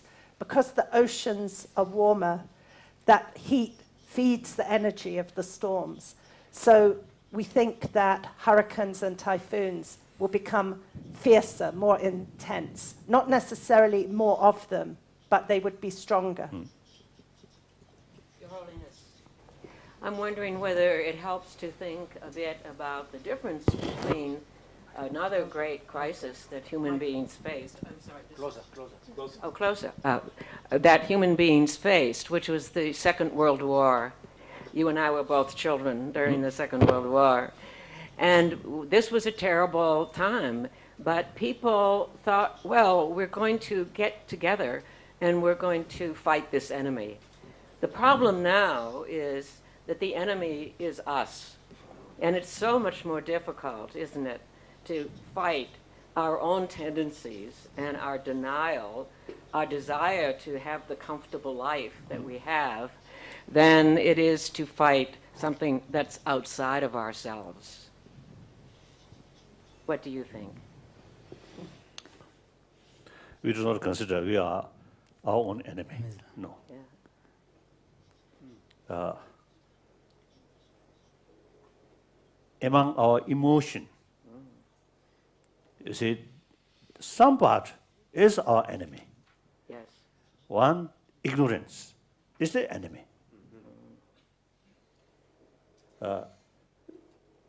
So we, as a human being, as a sort of sentient being,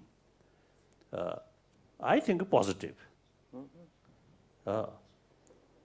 And therefore, it is right to survive. So that's why we are discussing. If we are really, human beings are really enemy of human being, then better to finish. Then why? We are discussing seriously these things. Exactly. For survival of human being. So human being basically, I believe, you see, positive. Well, one has to free that good part of us, doesn't it? I mean, there's one part of us that doesn't want to face difficult things and says it's too hard for us to do all these things. And the other part that says, no, as you're saying, we got to do it together. But it's difficult in this case because we don't see it so clearly as we did with a war. Or if the enemy is outside, you say, well, it's clear, and this is not as clear. I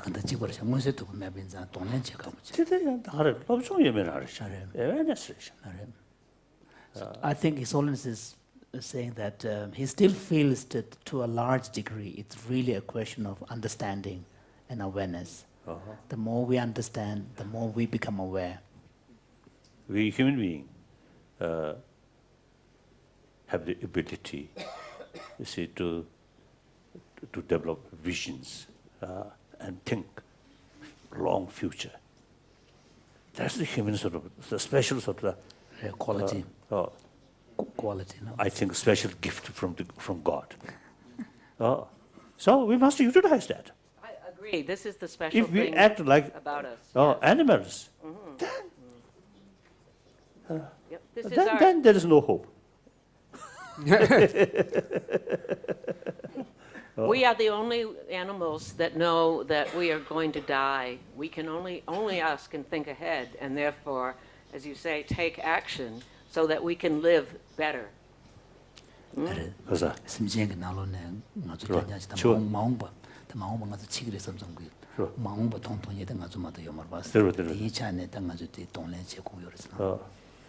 right. That's right.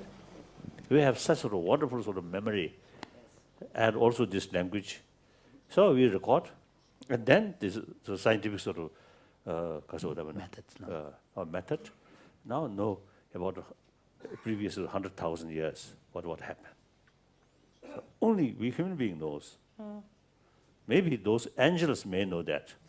But that is mysterious level. So they obviously, we have the capacity or ability to look back several centuries.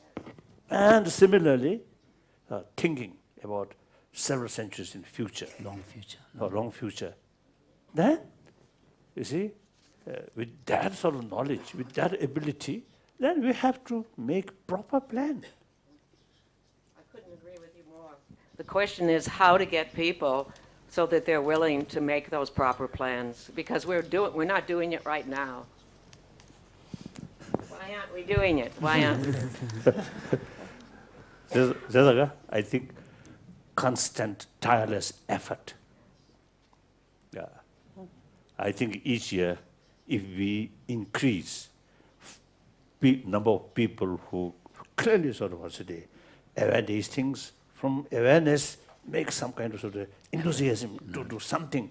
If you each year create 100,000, then 10 years, 100,000, eventually can make effect. Like education. Yeah, I think when first this education started, I think very few people can go that way. Now education, universal. The whole universe. well, I think ecology, I often used to telling people, in previous century, I think very few people who really showing concern about ecology out of their awareness. Gradually, because of scientists now telling the seriousness about that. Myself, when I come from Tibet, 1959, no idea. Every water we feel very clean, pure, drink. In Tibet, when we travel months. So whenever we come across one river or stream, we enjoy. Only after I came outside Tibet, India, and when first time I heard this water you cannot drink, I feel a little surprised. That's polluted. In Tibet, no such sort of thing. So through awareness, now I really feel, the concern about environment is the question of our survival, not me, not few hundred people, but nearly 7 billion human beings' survival. So it is quite serious. Yes. Yeah. So through awareness, not through meditation, but through awareness from help of those scientists. So that's why I describe these as guru. And one good thing is the open mind, the idea not fixed.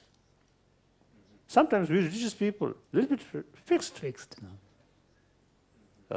And very much sort of unbiased.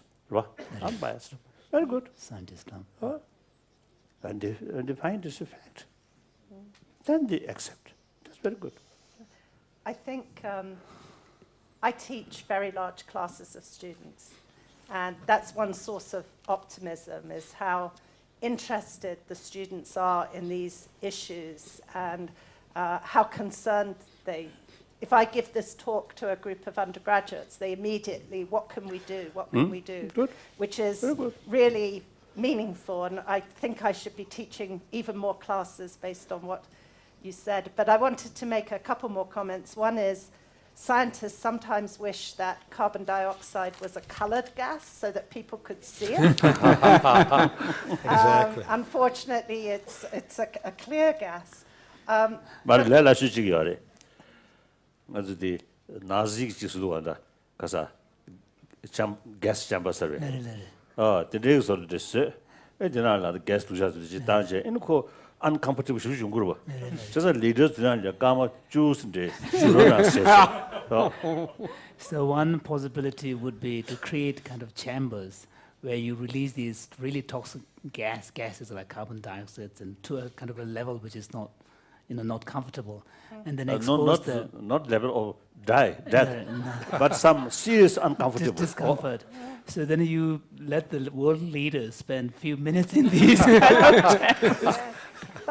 But we actually did this experiment near where I live in Arizona. We have this facility called Biosphere 2, where we tried to simulate a miniature planet. And when people went into Biosphere 2 with no exchange with the outside, the carbon dioxide did go up. But one thing that happens is you start by laughing. It makes you silly, carbon dioxide, before it kills you. So it actually... It's not going to work then. Oh.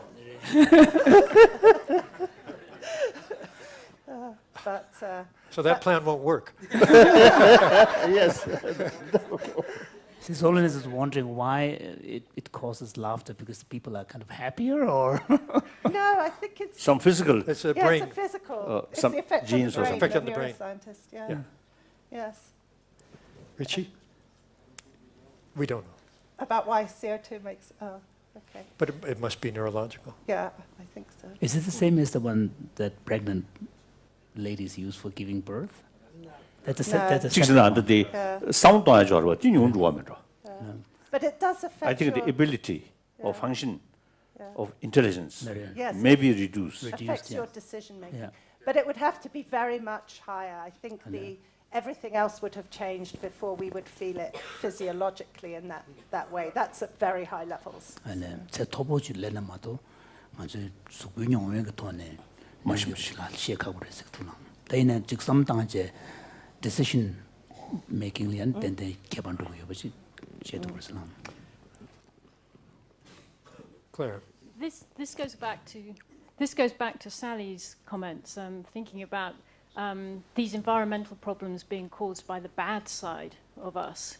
But one of the problems with carbon dioxide emissions is that we don't intend to produce them, and we would behave in the same ways even if we weren't producing the carbon dioxide emissions. We don't drive our cars in order to emit. It's a side effect of what we do. So it's a more complicated problem about being aware of things that we don't intend to happen, as well as things that we actually intend. So we don't intend them, we don't see them, we don't perceive them, so it's very difficult to raise awareness. 제도니는 그런 것도 안에다 직동한테 lö고 삼성지 요마르와 다 수준 미지게다한게 모두 다해다 되게 돈에 쇼르로 걸려고 그러와 뒤야 요로 잡고 싶어 그러셨어. But I do think we're acting as if nobody is concerned. But Elka and I have a friend, Tony Leiserowitz, who does surveys all over the world. And his surveys show that the majority of people are concerned about climate change. They are aware. It's not everybody, but the fact that in the United States even, with all of the politics, that the majority of people think that the world is warming and would like something to be done. It's perhaps the citizens understand it. Somehow the leaders are not responding to that understanding always.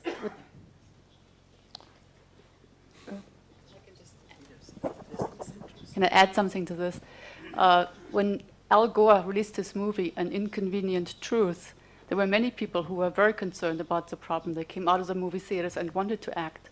So I think one other important thing we have to talk about is not just getting people's attention. When we have it, we have to tell them what to do.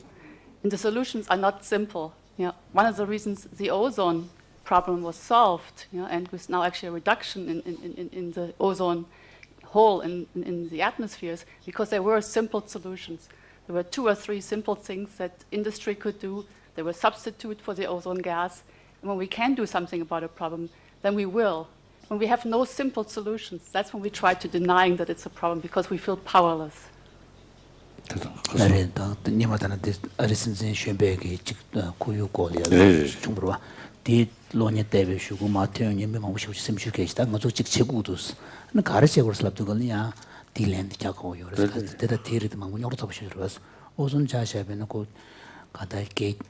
가다 강에 등 원지 강에 되게 규들 남상 원지 남상 되게 독탑이야 탑신이 있을 때 이제 돈대고 차버려서 다다나 고유를 막 보시던데 즉 심슈유 내주 신도 제변에 수주적으로 간다서 줄고 위면서 lap고 초진요 남샤게 마시면서 이때네 양 디기디 줄두걸 자외 미지게당 줄고 있던 강에 지태고 요지.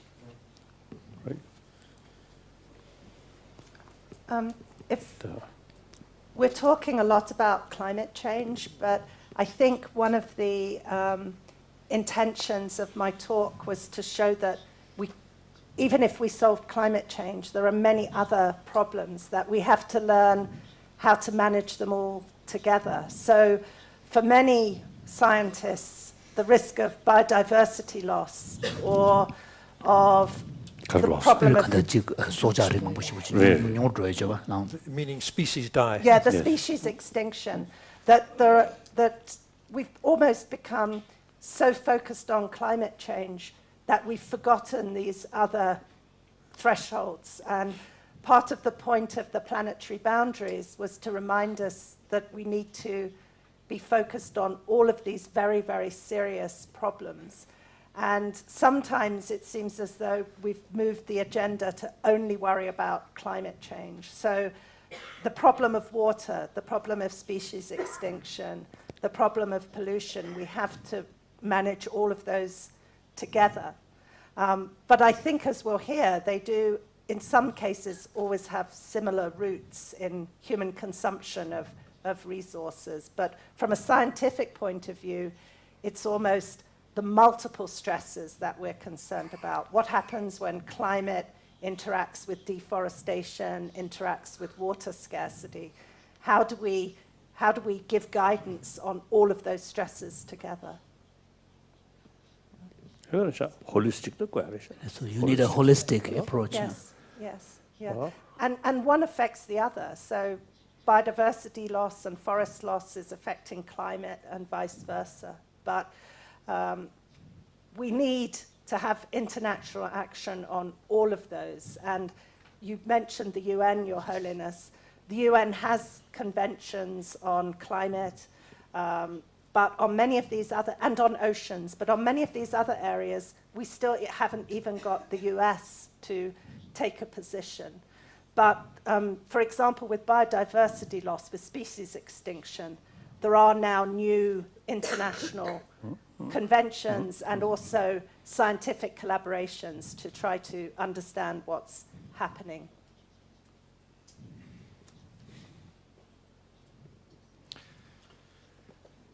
If I may ask a question, we heard the notion that perhaps it's very important to have something to do, so to speak. The science tells us a lot about the dangers. We have a case of a successful intervention in the context of ozone. What's the next one that might be like ozone? What's the most promising area in which advancement could be made quickly even? Because of course, the more successful cases we can demonstrate, the more good news we have, probably the more people will be willing to really accept and look more carefully and gain the knowledge necessary to reverse some of this environmental degradation. So is there an area that's the most promising, or is it all hopeless? It's not all hopeless, but I was trying to think of those boundaries, which ones. I think perhaps the loss of forests, that we really are starting to tackle that, both through the amount of protected area. I mean, Mathieu was talking about Bhutan, but many countries are making very serious efforts to protect their forests, like Brazil, for example. Even Indonesia, which had very serious loss of forest, is now taking that seriously. So I think the combination of a commitment to protect forests and then investment in allowing more food to be produced on the same land. And that doesn't necessarily mean plant breeding. It can just mean reducing losses and pests, or helping farmers just get a little bit more yield. And so I think perhaps the forest boundary might be the one that would be relatively easy to solve. And it's something that a lot of individuals are already taking action on. I don't know perhaps if other people have a boundary that they're more optimistic about, but that's my second choice. Your Holiness. So I think, what Diana was talking about earlier, that there are actually individuals who are actually very concerned about climate change. There is a program called Earth Hour, where 1/5 of the world actually is participating. They switch the lights off for 1 hour in a year to demonstrate their concern about climate change. Some of our monasteries actually participate in it too. So at the individual level, the concern is there. The challenge is at the institutional level, because there are so many reasons at an institutional level why nobody wants to change. So you look at the oil mining and gas industry, you look at the development pattern that exists, and in many ways it seems as though we are being given only one blueprint for economic growth. So the challenge really is, how do we make sustainability a norm, a social norm? And the individuals are already there, so how do we engage the institutions? My own hope is actually that religion will play a very big role. I think, especially, I live in the United States, most people really want to live the good life. And that means you want more and more and more things for yourself. So how do we bring sustainability into this way of thinking? It seems to me that the only area where we naturally embrace sacrifice is religion, where you fast because you want to evolve spiritually, or you take on robes and vows because you want to enlighten other living beings. So if religion can actually come together and institutionally start transforming other institutional minds, maybe there is great hope there. Sure.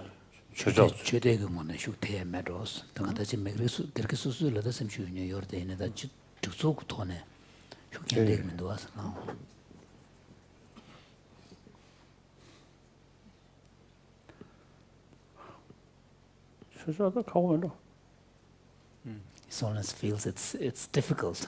Those people who are really serious about their own religious faith, of course, these people, because of because of the implementing what they believe. But that quite limited. I often is expressing, for example, in this country, India, comparatively, people are more religious-minded, but equally, a lot of corrupted people there. Even these supposed to be religious follower, believer, but no hesitation involve corruption. So that's a clear sign. They are not serious about their religious faith. Once should believe God or Buddha or Vishnu or these things, you must act honestly. So the common sort of message or practice of all religion is justice, honest, truthful. Then, difficult. So my only hope is through sort of education, Then perhaps I think Matthew mentioned Bhutan, and you also visited there. So it's some smaller country, and also seems to be like some Baltic state, small.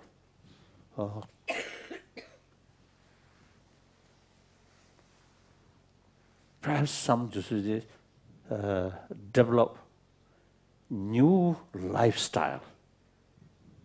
Recently, I was in Estonia. I mentioned in the capital, as is usually I get up in early morning, so around dawn or around 4, 5, on the street, no car. Few people walking or some cycling. So I expressed there, your lifestyle, this is, I think, something very good, must preserve. In New York or Los Angeles or San Francisco, almost 24 hours car, always there. That lifestyle, actually unrealistic. Meantime, on this global level, there are a lot of poor people, like India and China, a lot of poor people. That immoral. We must, because the uplift, you see, their living standard. So if these people, eventually, I think over 2 billion human beings, combination China and India, almost nearly 3 billion children, 3 billion. So 3 billion cars, impossible.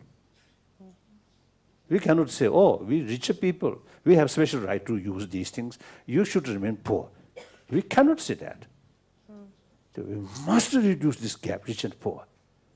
Then the reality, the Western sort of the American lifestyle, impossible to copy rest of the world. So it's some smaller nation, I think the lifestyle, something, and the economy, sustainable economy, and meantime, everybody equal, happy, more sort of justice society. Equitable. More equitable. Then gradually, some other nations may follow. And together, What do you think? In the break, I was mentioning to His Holiness that we just went with Jonathan and Richie and Susan to Bhutan, and we met the environment minister, and he said that now more than half of the country is natural park, 80% of is natural land, and it increased more over 20 years ago.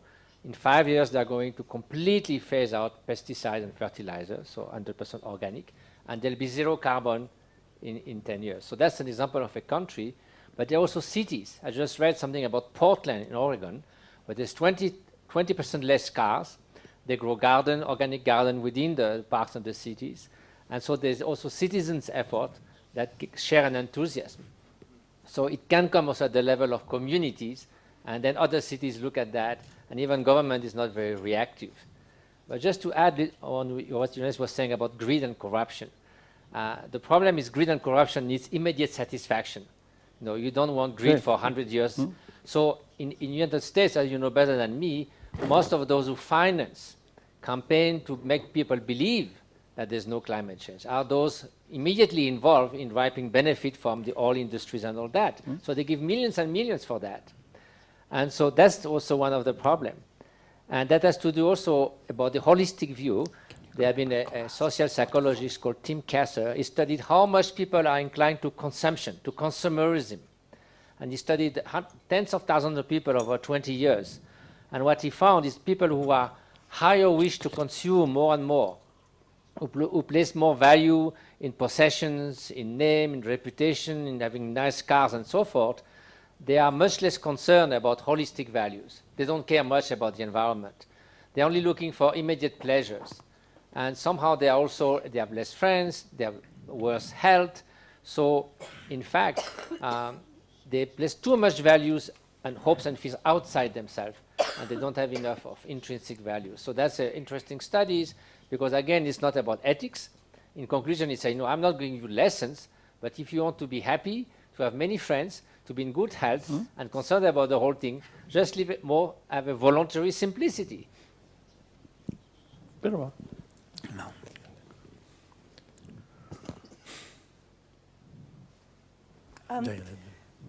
Yes, I think the question of India and China and people's aspirations for a motor vehicle or for other consumer items, I feel as though there's a question here about supposing we had a car that was all electric and used solar energy, would we then find that acceptable? So is it that we want to find ways for people to, is it okay for people to consume more if it doesn't damage the environment? That's the contradiction, because as Gregory will discuss tomorrow, there are ways to calculate the impact of different consumer goods, and maybe if that consumer good is low impact, does that make it acceptable?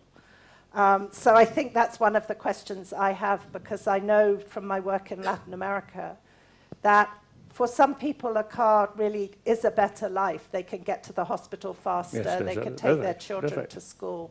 So I think there are some very interesting questions there. And you've given me an idea with your Bhutan example, Mathieu and Jonathan, that we should do a paper on how Bhutan is staying within the planetary boundaries of an example of how you do that. Jonathan. Yes, just to follow up, Your Holiness, about the change in cities and talking about the automobile, which I'll be speaking to a little bit this afternoon. Sometimes it's not so good to have an automobile, especially in a big traffic jam. And the city in Colombia, Bogota, Colombia, a developing country, came to a point maybe 10 years ago when they had so much traffic that they didn't have enough capacity, and it was awful. And the Mayor Peñalosa of Bogota was faced with a decision to either build more roads and highways or to take a cheaper route and to develop a bus train, take one lane away from the highway and turn it into a train it's called Transmilia, a bus train, and a full system of better mass transportation and bicycle roads, bicycle paths. And this is a case study in a developing country where they actually made a decision to get away from the automobile. And there are now follow-up studies to see if the population is happier and healthier. We don't know the answer, but there are, as Mathieu said, some great positive developments across cities around the country. Chicago is one city that's very green, and building green roofs, living roofs, where on the one hand you, with vegetation on top of the building, you have less heat intensity. You also control all the rain, so you don't have rain and flooding and contamination.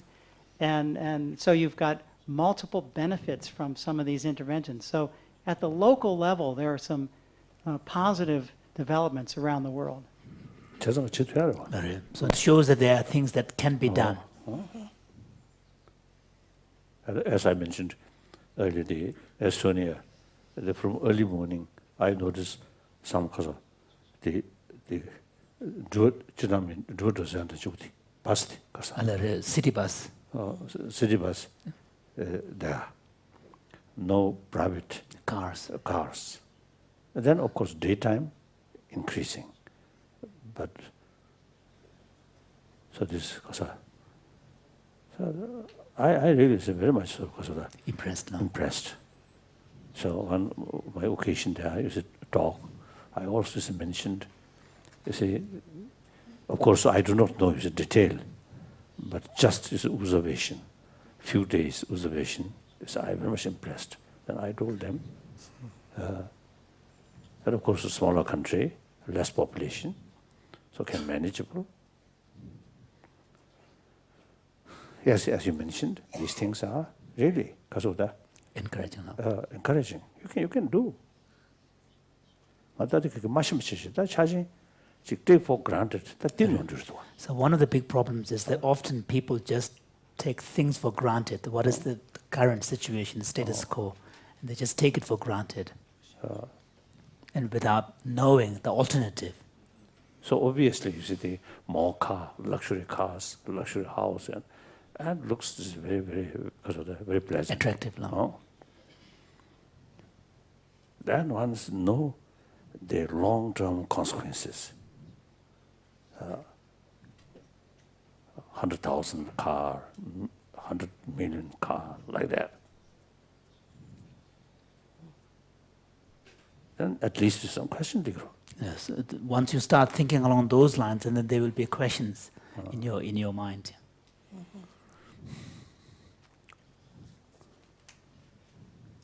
Just to follow up that very nice comment, getting back to what Elke said, it's a matter of changing the norms. Ooh, sorry, that was me. Okay. That means I should stop speaking, right? No.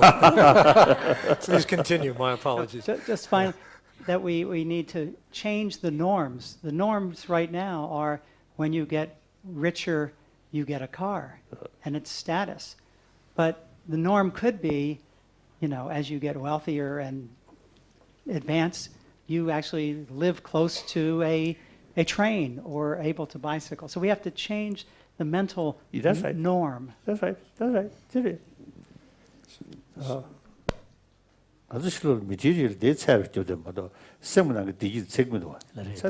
So often what we do is we only use the material measurements of kind of a standard or quality of life, but we do not bring into the equation one's own internal sense of well-being, mental well-being.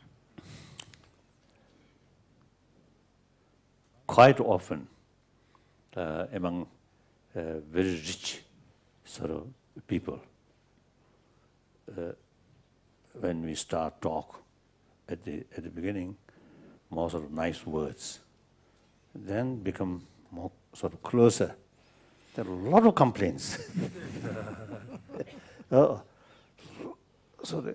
actually, that person, very wealthy person, maybe billionaire, but very unhappy person.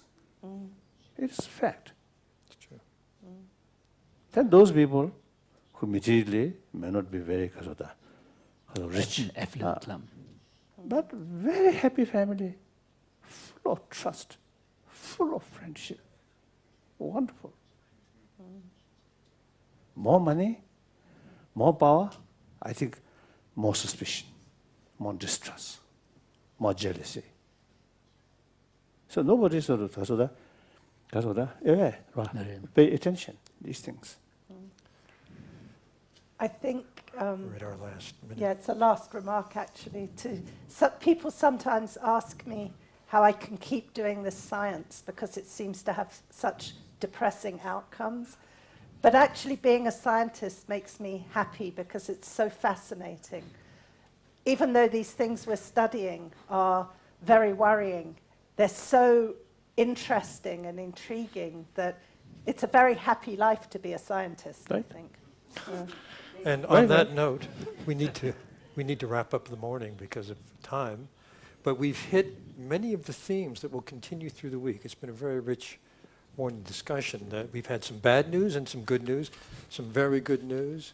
We've talked about the ethical dimension and the dilemma of what leads to action. Is awareness enough? We will continue these issues, explore them more deeply as the week continues. Thank you, Your Holiness. Thank you. Thank Wonderful. you very much. Thank you.